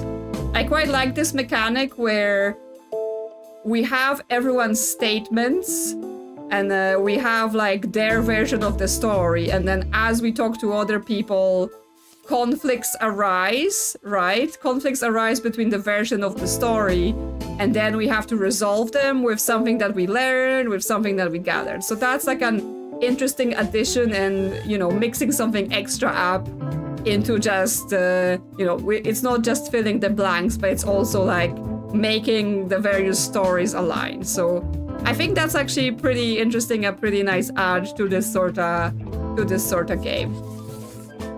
And yes, I will leave you wondering who could have done this, right? Because there's definitely a bunch of suspicious people. Like, definitely like the podcaster, it feels to me like she's been messing around with things. Like, she's messed around with the body. She's definitely messed around with the camera. She's done something. She hit something in the camera or something like that, because, you know, her whole motivation, yes, is that she wants her true crime podcast to be going viral, right? She like, oh yeah, wouldn't it be great? People are gonna subscribe and like and send me money, right? So even if she wasn't maybe involved in the initial fight, she may have seen it as an opportunity to be like, oh, and then I will mess with more things, and then it will make the crime more interesting to tell it on my podcast, right? But what was the punk doing here, right? Because she doesn't seem like the kind of person that would frequent that sort of museum. So why were they here? Did someone send them? Was that part of some bigger plan? Interesting, right? They'll subscribe to her, which would be handy for paying her lawyer fees. Yeah, exactly. It's like, you know, she gonna start a GoFundMe like, oh yeah, my lawyer pay for all the crimes I've done. Please help. Please send me all the monies. Yes. It's always weird when they put like you know, content creators, influencers in those games, and then I'm playing them on stream, because it makes me go like, am I this annoying? Did I become this person? Can I ask you to like the stream, or am I becoming too much? Right? I'm like becoming self-conscious about it because I'm trying not to be annoying. I'm trying to find the balance between doing this so we all have fun and doing this just because it's a fun thing to do, but you know, still having, you know, this reach more people and all that kind of stuff, right? Because there's always like, you know, if you want to make content and you want people to see it, you have to play the algorithm a little bit, you have to get the views, you have to get the likes, all that stuff. So it's like, you know, where are the lines? Anyway, I'm just getting philosophical about content creation now rather than the game. Yeah, it's an interesting to see like what sort of things they tend to put in games where they're like content creators. Tell your friends, your cat, your mom, your dad, your kids. Yes, tell everyone. Tell them to like and subscribe and smash the buttons, smash the bells, and all of those things. Anyway, thank you all for coming to the stream. Thank you all for hanging out, chatting, liking. You know, anything helps. That's it. And what helps the most is that it's just fun to hang out with all of you. That's the truth of it, right? We play games and we have fun, hopefully. You know, maybe you enjoy my silly voices. So, yeah. And as always, thank you to all the members for supporting the channel, because that also helps, you know. It basically helps me buy more games to play. That's what it really is. I try to not squeeze it out of anyone. I just try to be like, wanna help me buy more games? Thank you. So, yeah, I hope you all have a good night. As always, there is a post now with all the games that are going to be in videos this week. We have one new thing, taking a look at Snacktorio. The Red Pears of Borneo is returning for the post-game epilogue, which is apparently huge. So there's a whole story about the characters who survived, if you're interested in that. And more Mittens and Schrodinger cats will be out as well. So hope you all have a good week. Hope you all have a good time. And I will see you later. Snacktorio. Yeah, it's a game where you build a factory to feed monsters so they don't eat the world. That's what that's about. So, yes. Good night, everyone, and see you next time. Bye-bye.